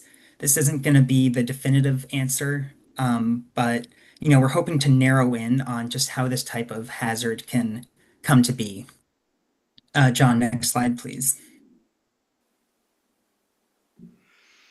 So next to the Tom's Way area, there is also the Mass DEP SARS investigation area, basically the fairgrounds complex where you're all sitting this evening. So, just a recap, we've shared the results from the fairgrounds investigation already. But just as a recap, previously an unknown quantity of AFFF containing foam was released at that property. That's been addressed under the Mass DEP Massachusetts contingency plan process. And as a reminder, Mass DEP collected soil and groundwater data from 12 locations in this area. John, next slide, please. So first, let's talk about what Mass DEP found as part of the fairgrounds investigation. Yep, that's the right slide, John. So this is kind of a review, but generally the laboratory results for the soil samples indicated that PFAS concentrations were pretty low and distributed relatively evenly across the superficial soil. And on the town-owned properties, they found no indication of a PFAS source at the surface. Mass DEP did find detectable PFAS concentrations in 9 out of the 12 monitoring wells, and they found an exceedance of the state standard of 20 at one of the monitoring wells at 4 Fairgrounds Road. Mass DEP also estimated the direction of groundwater flow in that report and found it to be generally to the north-northeast. John, next slide, please. So now we're going to jump into some of the really high concentrations that were detected in the Tom's Way area. So just a little bit of background on the fingerprinting process.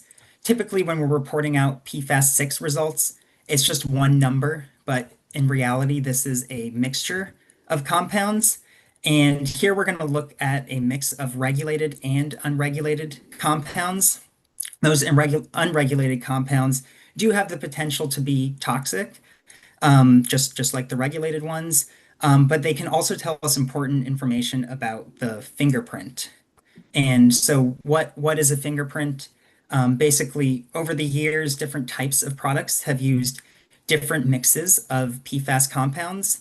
And here we're going to look at the mixes in a little bit more detail. So TRC, our consultants in this project, are using these pie charts to indicate the PFAS signatures. So the size is proportional to the PFAS 6 concentration. So you can see in the upper right-hand corner, that's the biggest pie, that's the highest concentration. And in other places, you can see smaller pies, and those represent smaller concentrations. Now, I'm told that fingerprinting is best for higher concentrations. It's a little bit less effective for low concentrations. So we're really focusing on the more highly impacted properties. That's not to say that there's not a problem at the other ones, but this is where the fingerprint is more useful in developing a conceptual site model. So let's dig into some of these pies. Let's take a look at well 15, the public water supply first. So this is the well that's in basically the top middle. You can see a concentration of 50 parts per trillion, 50 something. I can't see it, it's a little too small for me. And you can see that this is a signature that is dominated by the orange slice of the pie. So this is PFHXS. That's a 6 carbon PFAS. And then as you scroll kind of downward, you will see that many of these pies have similar fingerprints. So, in the northern end of Tom's Way, you see that the fingerprint is characterized by a big slice of orange, a big slice of PFHXS. You will also see that there are relatively similar proportions of, let's see, PFHXA, again, a six carbon PFAS, and PFHPA, that one's a 7 carbon PFAS. That's represented by the blue shades.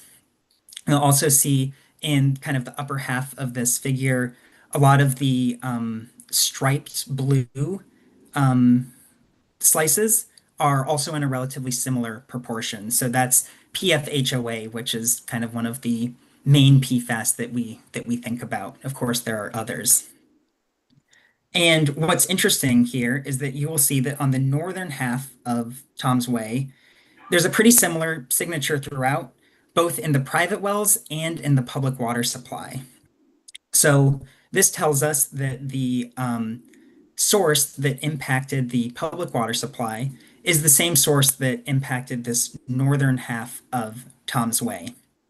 Perhaps not surprising, you see 2 high concentrations in a similar area.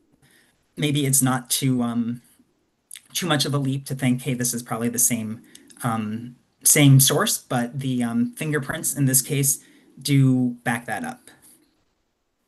Now let's take a look at the fingerprints at the bottom half of Tom's Way.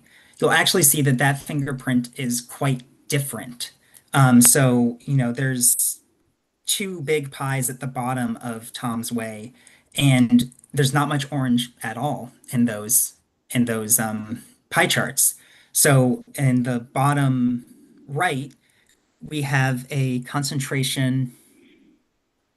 It's too small for me to see, but we have a relatively large pie that has almost no orange and is dominated by a light yellow slice, which is PFBS. That's a short chain PFAS, four carbon molecule.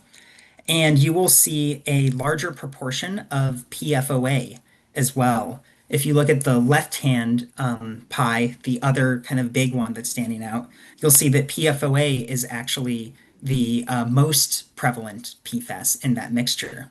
Compare that to the northern end, where PFOA, the blue stripes, is not the biggest, most prevalent compound. You can also see here just how variable concentrations can be over a short space. This is something that we've brought up before. This is what we find on Tom's Way. This is what we've seen on Oak Hollow as well. But we have really high concentrations next to relatively low concentrations. So you can see in the middle of Tom's Way, on kind of the right-hand side, there's a green dot. So, there's a well on Tom's Way that achieved the state standard. And I believe it was a non-detect. Shift over to the fairgrounds property, you can see there are, many wells not too far away, basically one property width away, that also achieve the state standard. And then go over to the right on Young's Way. Again, you see many wells that achieve the state standard. So we have variability that ranges 2 or 3 orders of magnitude over just the width of a street, really. All right, I think that does it for this figure. John, let's move on to the next slide.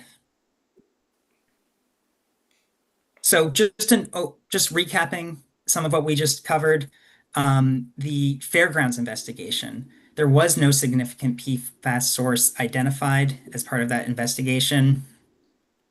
I don't think we mentioned this early on in this presentation, but Mass DEP did sample the geothermal well system at the 4 Fairgrounds property. This was important because that well is in the lower aquifer, so the same depth as some of our higher producing public water supply wells. And they found no PFAS in that well, which is great news. Now, remember the 2 different PFAS signatures that we identified? That's indicative that there are potentially 2 distinct PFAS sources in the immediate vicinity of Tom's Way. And what are those fingerprints indicative of? Well, the northern Tom's Way area is our consultants are telling us, an older blend of PFAS. As we talked about before, it is very high in prevalence of PFHXS. So this source is possibly associated with alkaline surfactants, specialty cleaners, potentially replacement AFFF, or carpet cleaning residuals for older homes. Apparently, the carpet cleaning formulas changed significantly at one point in history. Now for the southern end of Tom's Way, again, there are potentially 2 different sources in this area. So that source is characterized by newer PFAS formulations, and it's characterized by more mobile PFAS and potentially indicative of a continuing source. They say that this is possibly associated with clothes washing or newer carpet cleaning formulations. Now, one note on the continuing source, that's because of a compound that they identified, 6,2-F2S, which has a relatively short half-life in the environment. So the presence of that is possibly indicative that there is an ongoing source. I think there is still some uncertainty if that is truly the case, but it is a possibility, especially given the strong and persistent concentrations that were detected. So what lessons can we learn from this? You know, we go over new PFAS data every month, and we often see highly impacted areas that aren't really close together. You know, we have Tom's Way, we have Oak Hollow area, we have this new potentially imminent hazard detection at Fulling Mill. So, you know, the question that comes up often is there one plume or are there multiple? You know, I can't really speak to the other areas, but this speaks to the fact that there could be multiple plumes or multiple sources, even in a very short, even over a very short distance. You know, often we also talk about the variability over a short distance. Nantucket has sand and gravel aquifers. Contamination can move very quickly in our aquifer. And so we often see this great variability over a really short distance. And so, you know, this really speaks to the importance of getting your well tested. You know, if you're 1 block away from Tom's Way, you would have said there's not really much wrong with my well. But 1 block over, there's a very serious contamination issue. And again, speaks to the importance of getting your well tested. The best source of data about your own drinking water is your own well test. So that wraps it up. I'm happy to take any questions. I will try to do my best. I may have to get back to you next month or over email, though.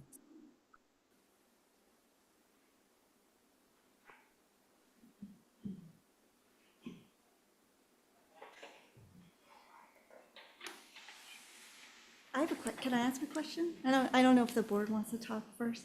I'm a resident of Tom's Way. I live right in the middle of Tom's Way at number 12. And one of the questions, Andrew, and I emailed you this after reading the preliminary report, was, first of all, thank you for the town for doing this study with TRC. It's over $100,000 worth of research that they're doing in this area. And I hope that whatever you learn from this research can be applied to other areas that you're talking about. It also, this whole presentation, you know, endorsing a bill that you guys just discussed is so important, because you find out when you're on a private well and they don't identify a responsible party, you are on your own and you have no guidance or any program. And I would hope that any kind of bill to manage or oversee or regulate private wells and testing would also include money for people to get their wells tested. Because that's also really important. But one of the questions that I had emailed Andrew about with this preliminary study was the geothermal well at it's for Fairgrounds, the fire department, because it is an open loop system. And even though they did test that water and it came out non-detect, which is great, you know, is that a disruptor? Is that pushing plumes in areas in ways that we don't even know about? So is that something that they're going to look at? The other question that I had was all of the wells that were severely impacted, except for the one at the very end, number 20, I think it's 22, all of those wells were essentially on the property lines of the parking lots at Amelia Drive. And there are no monitoring wells in any of those parking lots. The way that subdivision was created, it was not required to have any specific kind of stormwater review necessarily, depending on what they were putting there. And I know in 2019, and I emailed this to Andrew, I reached out to Leslie Snell about how could I get drainage plans when Amelia Drive was developed, because when we had these torrential downpours, all of the water from Amelia Drive, and who knows, maybe from here, was flooding my yard. And I reached out to my neighbor, asked him about, because they had just graded their parking lot, things like that. And I do wonder if some of this is stormwater related, which led me to writing a letter to the Board of Health, just like what you did for Surfside Crossing. Are you going to look at all the development the town wants to do in this area, whether it be Tacoma Green, what have you, about stormwater management and runoff and what is gonna, what, you know, is it, we're literally across the street from 3 of our, you know, municipal wells. And it's concerning. And, you know, the report, the preliminary report talks about how maybe the plume from Tom's Way is being, now that we're all off our wells and on town water, you know, maybe their wells are pulling the plume towards them as they're functioning. So I don't know, but I just wondered if TRC was going to look at drainage, stormwater management, and also, I forget the other thing that the geothermal open loop system as a disruptor to the aquifer. Yeah, I can, you know, take a stab at those questions. Thank you, Meg, for those questions. I have forwarded your questions to TRC and asked them to consider them. I'll just say that this evaluation is looking a little bit more at the chemical fingerprint. It's looking a little bit less at how it entered the environment. You know, was it stormwater or some sort of ground release or some sort of subsurface release. They've kind of left the door open and said it could have been either surface level or subsurface. So there are certainly still some question marks. And the topics you mentioned on stormwater are something that we're planning on thinking about down the road. And it's an important topic. So I appreciate the comment. I just want to say that I think this is very comprehensive. I'm really impressed by the work that's being done. It is scientific, it is careful, it is step by step. Sometimes it's even a little boring, but it has to be done that way to determine what's going on. And I have full confidence that as we continue, we will get the answers to a lot of these questions. Yeah, Thank agree. you. Okay, I think we want Can I? to, oh, sorry, Meredith. Yeah. Thank you, Andrew. Yes. I just had a couple things. One, where it says the green ones that say they're non-detect to under 20, I would love if TRC, if it's non-detect, it's non-detect, but if it's positive, it's positive. And I feel like it's sort of not accurate information to say non-detect to below 20. I mean, it's there, it's not. It's like being a little pregnant. It's there, it's not. So if it's non-detect, great, make it a green one. But if it is at 1 or higher, then it should have a different color, because what I see on this map is a very heavily local neighborhood. And these are our neighbors, our children, our town workers, this is a very local, very year-round community. And I really feel like it's important for people to be able to look at this and be like, wow, right down the street was 10 parts per trillion. And maybe the state says that's not a big deal, but it is a big deal if you've been living in that house for 20 years.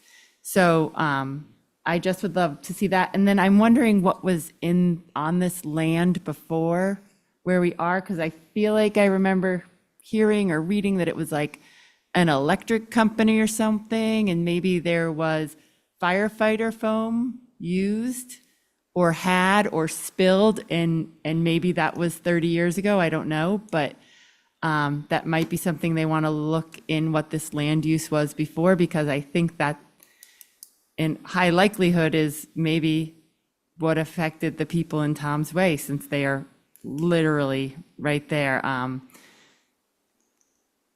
Also, that maybe they could code it so it's not people's home addresses, because I know that that's been a big thing to not release that, and it's kind of all right here. And I don't know that that's fair to the people whose homes it is. Because I've said publicly that my home had it, but it was not on a map. It was coded with a number from the people from the airport. But thank you very much. Yeah, and there's Carrie here, and I would concur with the first thing about, that if it's 0, it's 0, and that can be green. If it's above 0, it should be a different color, so, because the federal EPA's use is 4. with the public water supply should be as close to zero as possible. So if we could adjust the coding, so, zero is true, if I see green, that's true zero. If it's not that, then it's in that fuzzy zone that people argue about, but it's not zero. And if we could have the coding just reflect those changes, that would be, I think, it's a little more information, it would be helpful. That's an easy enough change. We can make that happen. Thank you. Great, let's go on to the thing that we've all been focused on for quite some time, number 15 and 16, which are the preliminary discussion of a new draft or a draft of new regulations for the Hummock Pond Watershed District and the Wellhead Protection District. Carrie has done a yeoman's job of sort of pulling stuff together that we've all talked about, and getting it into this draft. The draft that he sent, I think it was last evening. Yeah, what's in the packet, there was That's what I there was was an just gonna updated say. version that. So, with John and my comments from this morning, early afternoon, what you've got in front of you is that. Yeah. There are not too many substantive changes. John, I think he can tell you, he removed a couple of things that were redundant. It was mentioned twice, in other words. I insisted on having a comment about Bedroom credits. bedroom credits. Everyone felt that it was actually inferred, implied in a section that talked about the how many, the system and the gallons and all of that. But I said, I think it has to be really spelled out that we are not going to approve. And the other was, we added like a paren of defining what an enhanced nitrogen removing system was. So that was added every time enhanced nitrogen removing system was mentioned. We talked, it's a system capable of reducing nitrogen in wastewater to a minimum of 19 milligrams per liter from an average influent concentration of 40 milligrams per liter. So that statement was added every time we mentioned enhanced nitrogen removing system, just again, so you know what an enhanced system is. And then we removed stuff that was either redundant or in some cases not necessary because it's covered by other regulation. So obviously, we need time to digest this. We all need to look at it carefully, I think, and see if there are any changes. And as John has reminded me, it has to become a public hearing and it has to be published in the newspaper Yeah, and that's 3 weeks, I think. prior to us Acting, recommending that it be adopted. yeah. So if we want to tackle that at the next meeting, which we've learned is November 20th, I guess we would need all comments and corrections and changes and suggestions and whatever. In the next couple of days. Then yes. Yeah, like today's Thursday, so by Monday, if we could have any questions or suggestions or, does something need clarification, so we can kind of get those in there, get them cleaned up, get it to the department so that they can do their look at it. And then I guess you got to get it blessed by town council before it would go to the hearing phase, or is that not something? So Is that's- there that is anybody part- else involved? So that could be part of the process, yes, if the board requests that. And it's what happened previously. Okay. You just tell us at what point you want to do that or when you want to open the public hearing. Okay, so Well, I think we would like to probably have it cleared by town council. You know, what's presented is what is already cleared as opposed to, and what's that, how long does that process take? Do we have enough experience to know? For town council to review. Yeah. I mean, they're pretty receptive. I can't really give a time. I mean, week or two usually It is. really depends on their workload and what's going on. And so we ask for legal review. It goes through town admin, who makes the request to town council. They assign it to an attorney, and that attorney will review it according to their workload. And we certainly we nudge them along to continue to ask, how we're doing with that, but we can't give you a really solid time frame on that. So if we want to be on next month, we have essentially 1 week to get any adjustments and/or town council review.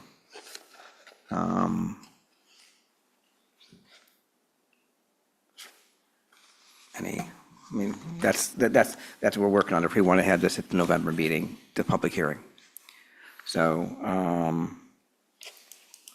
if you want to take a quick couple minutes and look at it now and give comments, and we can make them right away, and we'd be able to start a town, review process.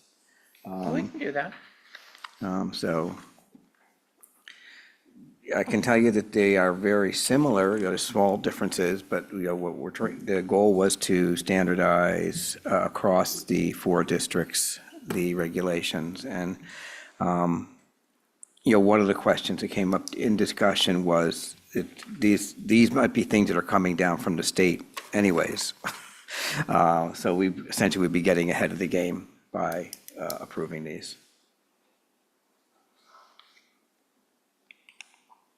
Carrie, do you want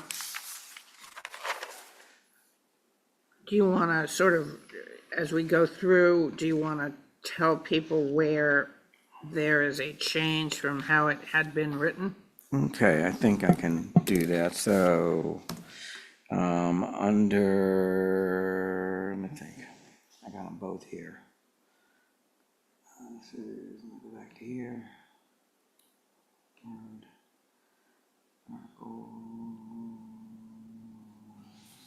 Madam Chair, Yes. while Carrie's looking that up, so just so I'm clear, so the process would be, we'd discuss this tonight, Carrie would go over the changes, then we would ask for the draft to be sent to town council, and then health department staff would advertise for the public hearing we would schedule the public hearing. We need a motion to do that. Schedule a public hearing, at the same time advertise, and then that would be public, and then we would, as long as it fits in the time frame, then we'd have the public hearing November 20th at our regular meeting. And then we would either adopt, not adopt, whatever the universe of choices are. Does that sound? It does. I mean, Okay. that's exactly what I had in mind, unless you all think that this is not doable in the time, then we would try for December.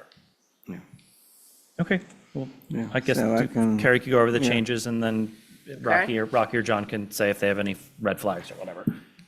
Okay, so under the wellhead protection district ones, that's the one I have up right. No, Hummock Pond, excuse me, Hummock. Under 2883 separation distances, we took out in any part of said area, which was the old A. That was just taken out. And C was taken out also.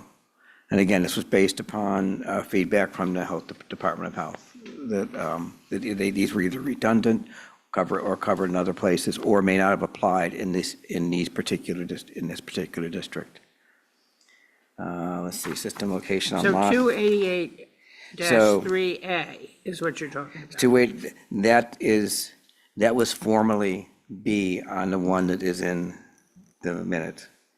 A was taken out, C was taken out, B became A. So in other words, there was only one of those three stayed in. System location, that stayed the same. So, compliance and water test. We added definition of what a nitrogen technology component consisted of, so that was a parentheses, a system capable of reducing. That was added. That was stayed the same. You're in 288-5. 288-5, I'm sorry, yeah. So we added just the further definition of what a nitrogen-reducing system is, and that already, and you'll see that appearing every time we talk about a nitrogen-enhancing system, that definition appears. Let's see, B, 285, A, B, okay, that's there. So B is the one, 288-5, B. That's the one I requested you to bullet it. Right, so that it was very clear that these are the situations that this occurs in. And then I think down below as well, right?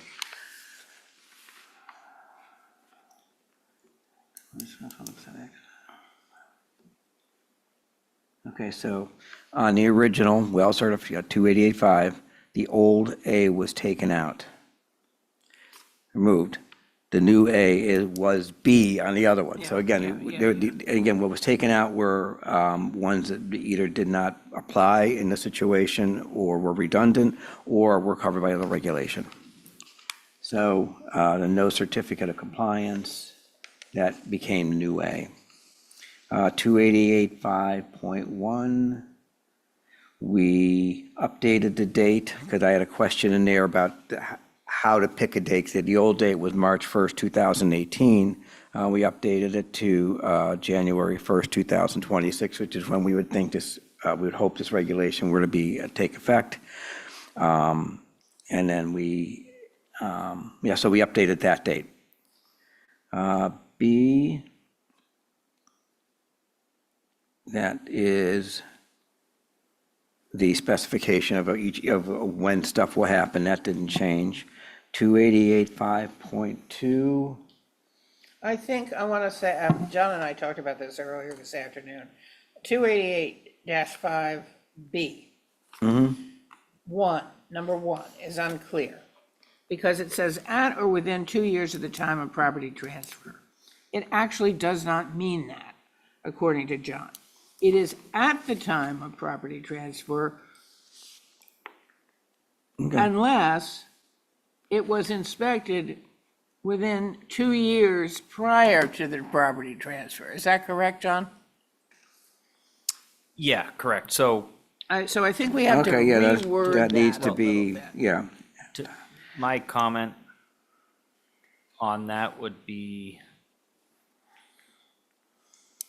that could really be taken out. All of this is really what's in Title V, so it's really calling out requirements of Title V. So an inspection is required at least 2 years before time of transfer, at or within 2 years of time of property transfer. That's Title V. Upon new construction. It's 2 years prior, though. It's not 2 years after. You can't transfer and wait 2 years to have it inspected. Yeah, prior, correct. Evidence of breakout, or upon order of the Board of Health. I mean, those are all specified in Title V.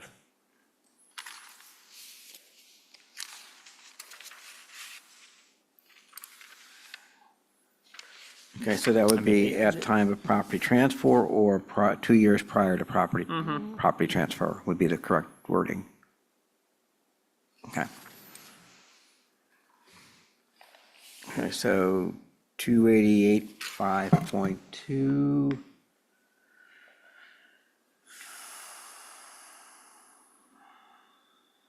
We changed the design, so again, that a little more information on B. And that was an example of bulleting where we said what it is and defined and put more definition into the terminology. So it's system failure, new construction, property transfer. So that's, the layout is different and it has some additional information about what a system failure is, new construction and property transfer. So again, more detail was added in that one. And then the last sentence With down. the last is the sentence was one. also added, but the nitrogen loading credits from more bedrooms will not be permitted. So again, that was just throw it out there. This is what we're saying it, but this is what we're saying. And so let's go to C.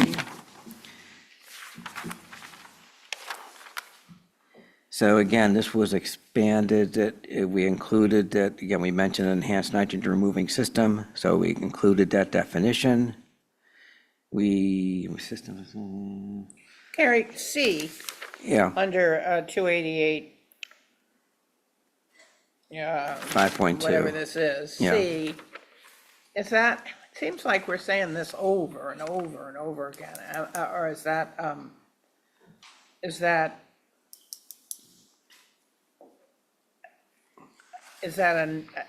new thought? No, well, this was based on the existing regulation, and then we overlaid the Nantucket Harbor and the Nantucket Harbor regulations kind of over that to kind of start getting it to be in line. And to me, a lot of it, I will admit, a lot of it seemed like it was saying the same thing over. And in some ways, every time we mention an enhanced nitrogen removing system, I put that definition in rather than just leaving it once. Okay. So there is that. There are times where the same phrase is appearing over and over to reinforce what we're talking about. And this one. Because there it is below. If C is at the top of the page, and then Yeah. we get A a third of the way down, and it's saying it again. Mhm. I guess my question is, do we need it that many times? Is that a good idea to bang it in to people's heads, or do we? Well, it's historically, usually with a lot of documents, it's the first mention will have the detail with the understanding that all mentions after that, it applies, keep repeating it. But again, I was going for the pound over the head methodology here. Just check. And again, that can be taken out, but that, I went to the other extreme of every time it's mentioned, we're going to define it. Yep.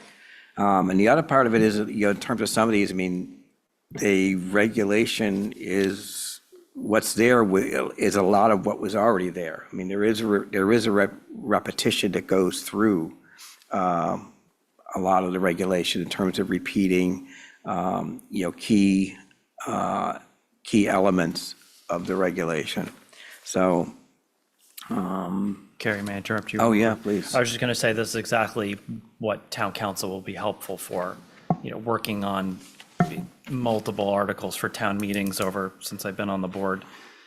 They can read through this and identify the legislative language. Oh, I see what you're doing here, but you're kind of maybe overemphasizing it so that it will be completely clear. And I guarantee you that when Greg Corbeau, whoever looks at it, they'll be all over it. Good, great. So, those were the major changes, and essentially, those are the same changes on the wellhead protection district. Because essentially, what we tried to do is have a consistency of regulation across the districts. So I don't really think in the wellhead one, there was anything different other than the purpose and under the purpose and authority where we talked about the protection of the single source aquifer. The Hummock Pond one focused a little bit more on the nitrogen eutrophication that is occurring there.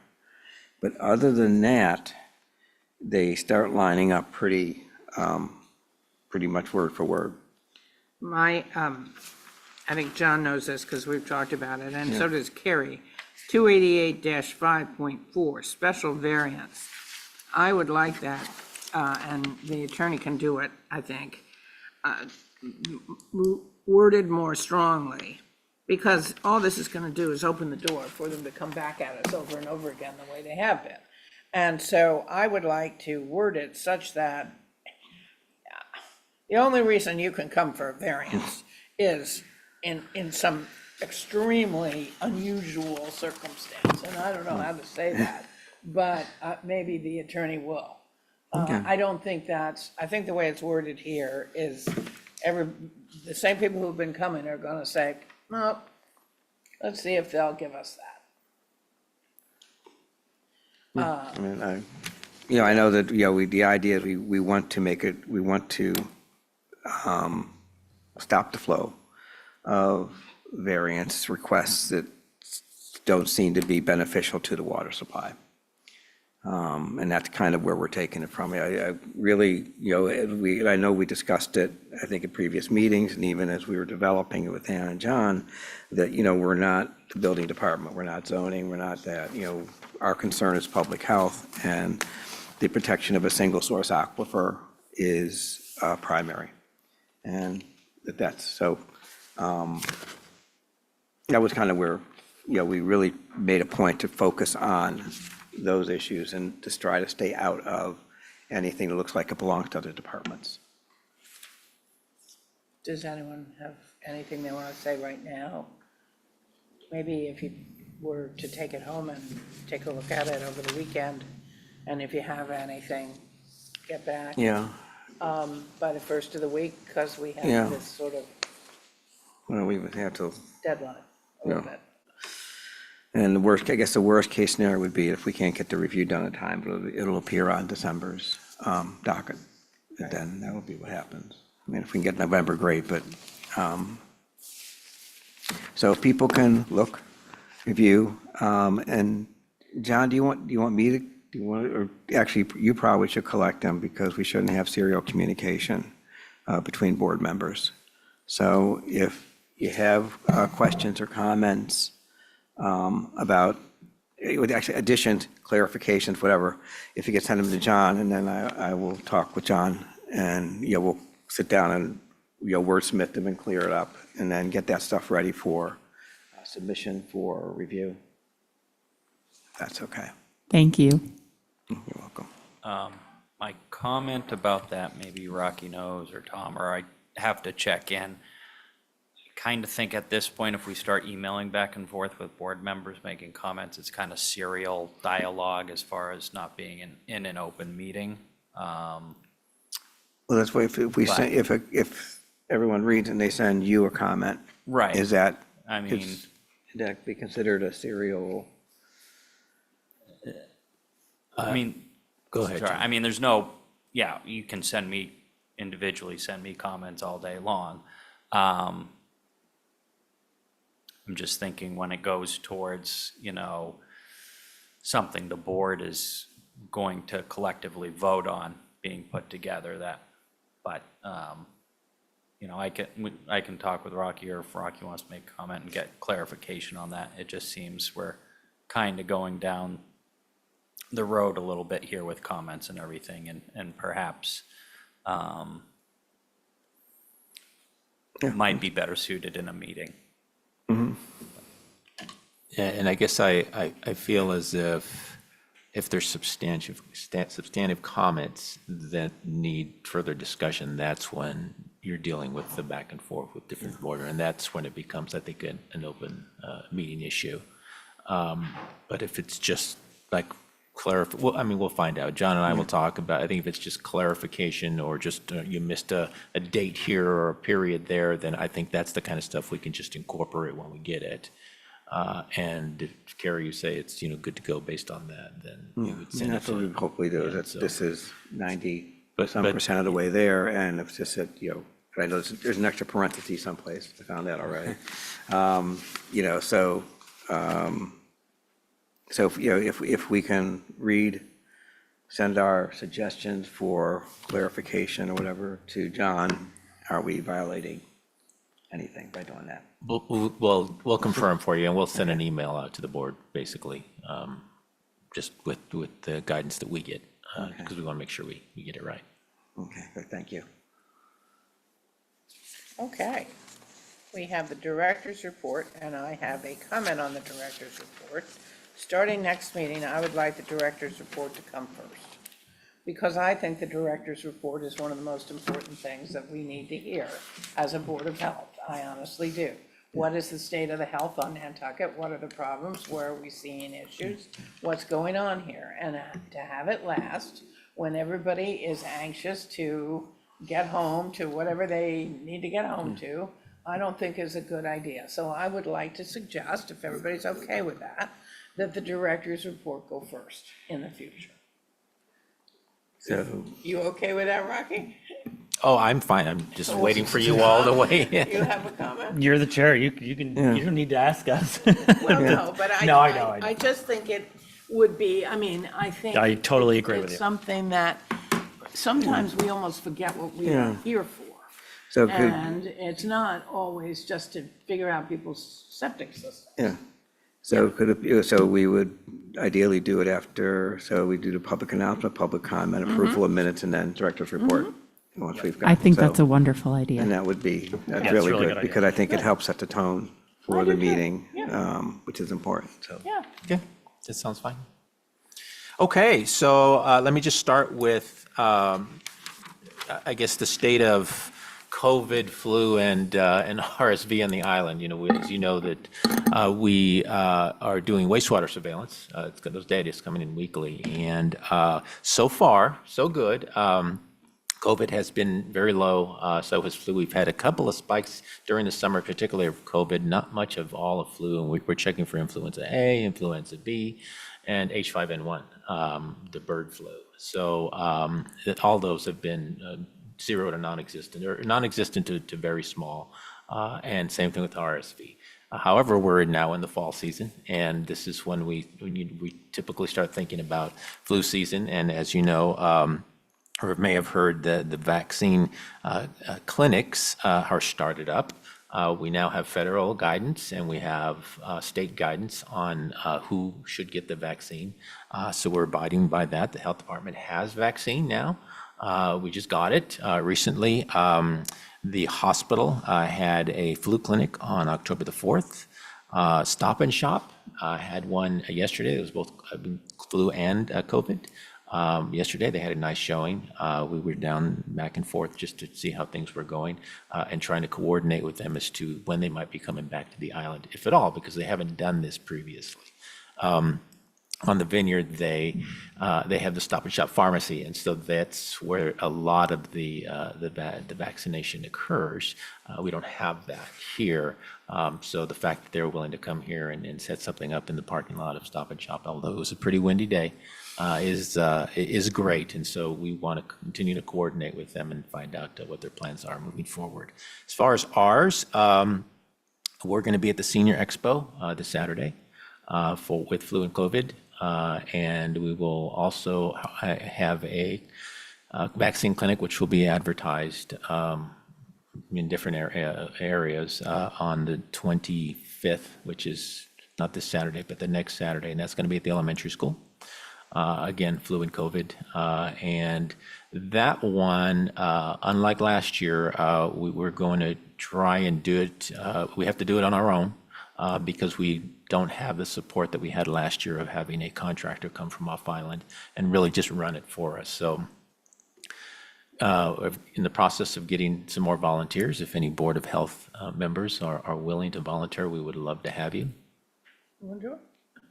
You can let me know afterwards. I'm putting you on the spot a little bit here, but I think it's a great opportunity to be part of one of the really important endeavors that we do as a public health department, which is vaccine. And after the 25th, we're starting to think about how we can continue to offer a kind of a vaccine. And also for the children that have missed doses of vaccine that are interested in having that. We have some funding that was provided to us that we were planning on running some, like an evening clinic or two where they'll set up appointments for those and have people come in. We'll be talking to Mary about the need and what we should be, I think we already have to some extent as to, what we should be purchasing because we are buying that vaccine and we want to be able to provide it to those that want it and are in need. Let's see. On October the 27th, we're all set for our camp Board of Health meeting. So I hope you have that on your calendar. It's also going to be here and same time. And we've heard from, I think, 4 camps, which is the same that we had last year. I think it's probably the same 4 camps that we had last year that are going to be requesting variances. So that agenda will come next week, as well as the packet that goes along with it. And great to report that we really didn't have any, certainly so far, West Nile virus on the island, at least that was confirmed in any people, which is a good thing. That hasn't been the case in other areas of the state where they have had some. And they've even had, I believe, a Tripoli or Eastern equine encephalitis case or 2 as well, but that has not happened here. So thankful for that, and hope that continues. We work with the contractor that does the surveillance for adult mosquitoes, and we get those reports to see what kinds of mosquitoes are on the island, because different mosquitoes carry different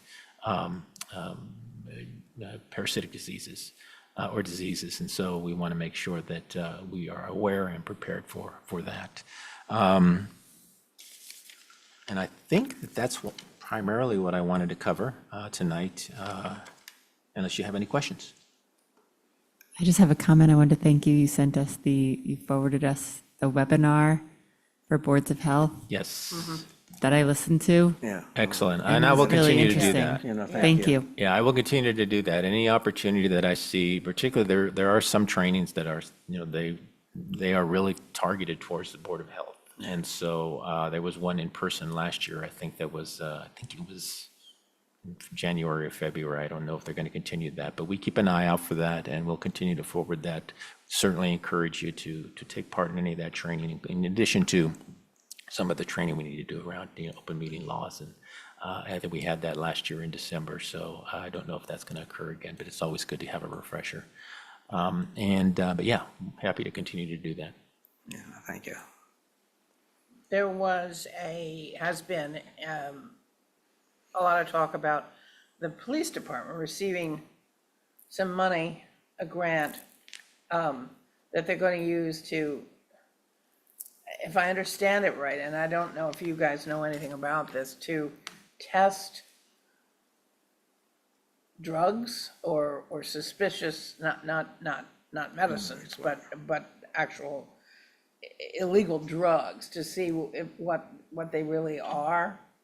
Yeah, well, part of our anything about that? Part of our wastewater surveillance is looking at what they're calling high-risk substances. So, cocaine, heroin, xylazine, and a few others. That is part of the wastewater surveillance as well. We've put some of that data online. We'll continue to do it. We're in the process of building a dashboard. Dashboarding is not my expertise, but trying to figure out how to do that in Power BI so that when we get those results, they immediately go online. Right now, we have to kind of cut and paste to get that data up there. But I don't know if the police department is doing anything separate. Have you heard anything like that, John? I have not. Jericho has his hand up, so maybe he does. he's Okay. Yes, apologies, my camera is on the fritz. I believe that is part of the statewide harm reduction program that is for testing for adulterants in illicit materials. There's like fentanyl test strips and that related thing. But I can reach out. It's likely part of the community EMS program that public safety has started. Yes, the fire department is they're actually recently entered into the state community EMS program, which really gave them the opportunity to help us with the vaccination program. It's really a collaboration. So a couple of paramedics should be there to provide, on the 25th, to provide vaccines. So that's exciting to get them involved. And they've done that in different communities. So this is really the first time. And it's really out of necessity because, like I said, we just haven't needed this kind of support previously, but we do this year. And so although we're a little nervous, we are looking forward to trying to get as many people that want vaccinated. Okay. Madam Chair? Yes? I believe right after our last meeting, there was the 60 Minutes segment on Lyme disease and showed Nantucket, including our select board meeting, which was funny. But I was thinking that it would be, and I've said this before, but just to kind of re-up it for a future meeting, if we could ask Dr. Telford and Dr. Esfelt to maybe come and do a briefing on what they're working on and how that ties in. Maybe Dr. Lepre could come, local, talk about Lyme and tick-borne diseases, I mean. Yeah, absolutely. And we are in communication with them pretty regularly. And in addition to, there's also a tick biologist from Martha's Vineyard who is part of the consortium that we are part of, that he is there to also provide us some support. So happy to do something like that and set up a meeting or as part of a briefing as part of the Board of Health meeting to address tick-borne diseases. Great. That would be great. Okay. I'm sure he would be happy to. Love to have him. Madam Chair, just a comment I was going to make was, I don't think the board ever made a motion to have a public hearing for November for those regulations, so Do we need to do that? I would say yes, and my comment might be that it might be, give us a chance to work together, Carrie and I, and the comments for the board, and come in November and maybe kind of really decide on that one and send that one to town council, but up to the board's. And a consideration is that we may not have town council's comments back yet by next month, and so, but that shouldn't affect, you could keep the public hearing open, for the following month. So should we then try to not rush it and schedule it instead for December? What would December's meeting be? This was also tied to the moratorium that we, I think that was one of the reasons why we were trying to. So why don't, I'll make a motion to have a public hearing at our November 20th meeting for the Hummock Watershed Protection District regulations and the Wellhead Protection District regulations that we have amended. And I would second that motion. Okay, all in favor of that? Aye. Aye. Tom? No, I said aye. Sorry. I was just thinking exactly what Rocky said, is that we can just continue Yeah, it I mean, if it doesn't- more. If we're not ready, we'll Right. continue it. And I think the kind of thing we want to encourage is like Mr. Santos and Mr. Bracken coming back and saying, I've read this, it's, that will give more time. So if necessary, we can move it back a month. Well, the thing is, now it's out there as we're on this, we're working on it, and we hope to address it in November, but we'll see what happens in the November meeting. If we have all the information we need and get the input, we can act. If not, we may have to continue it to December. Yeah, right. Yeah, okay. That meeting in December is, I was just worried that it was getting very close to the holidays, but it's actually the 18th. That would be the third Okay, yeah. Thursday. I think that's okay. Right? All right. I mean, Okay, also in the past, I think we've moved the December meeting. earlier? Yeah, I mean, there was one, maybe it had to do with it was really late, but I mean, think there it was a year that. Very close. Yeah, to there was the- one year that we did move the meeting to address the holidays concern, but 18th, I think, I think it's okay. should be fine. All right. Motion to adjourn? And Second. sorry, if I may butt in just one, Uh-oh. make John, one comment, Madam Chair. I redact my motion. If I just announce, sorry, our department's going to be teaching a food protection manager courses in November 12th, 13th, and 14th, which will be up in the training room. It's limited to 20 signups and signups through our department at Health and Human Services. So we've sent out an email to all the food establishments, and also it should hopefully be published on the town website coming up. But just want to make that announcement that we will be doing that. Great. And are you're gonna advertise that, obviously, and Yeah. make yeah, sure people yes, know? Yeah. Yeah, okay. All right, try again, Meredith. Motion to adjourn. Second that motion. All in favor? Aye.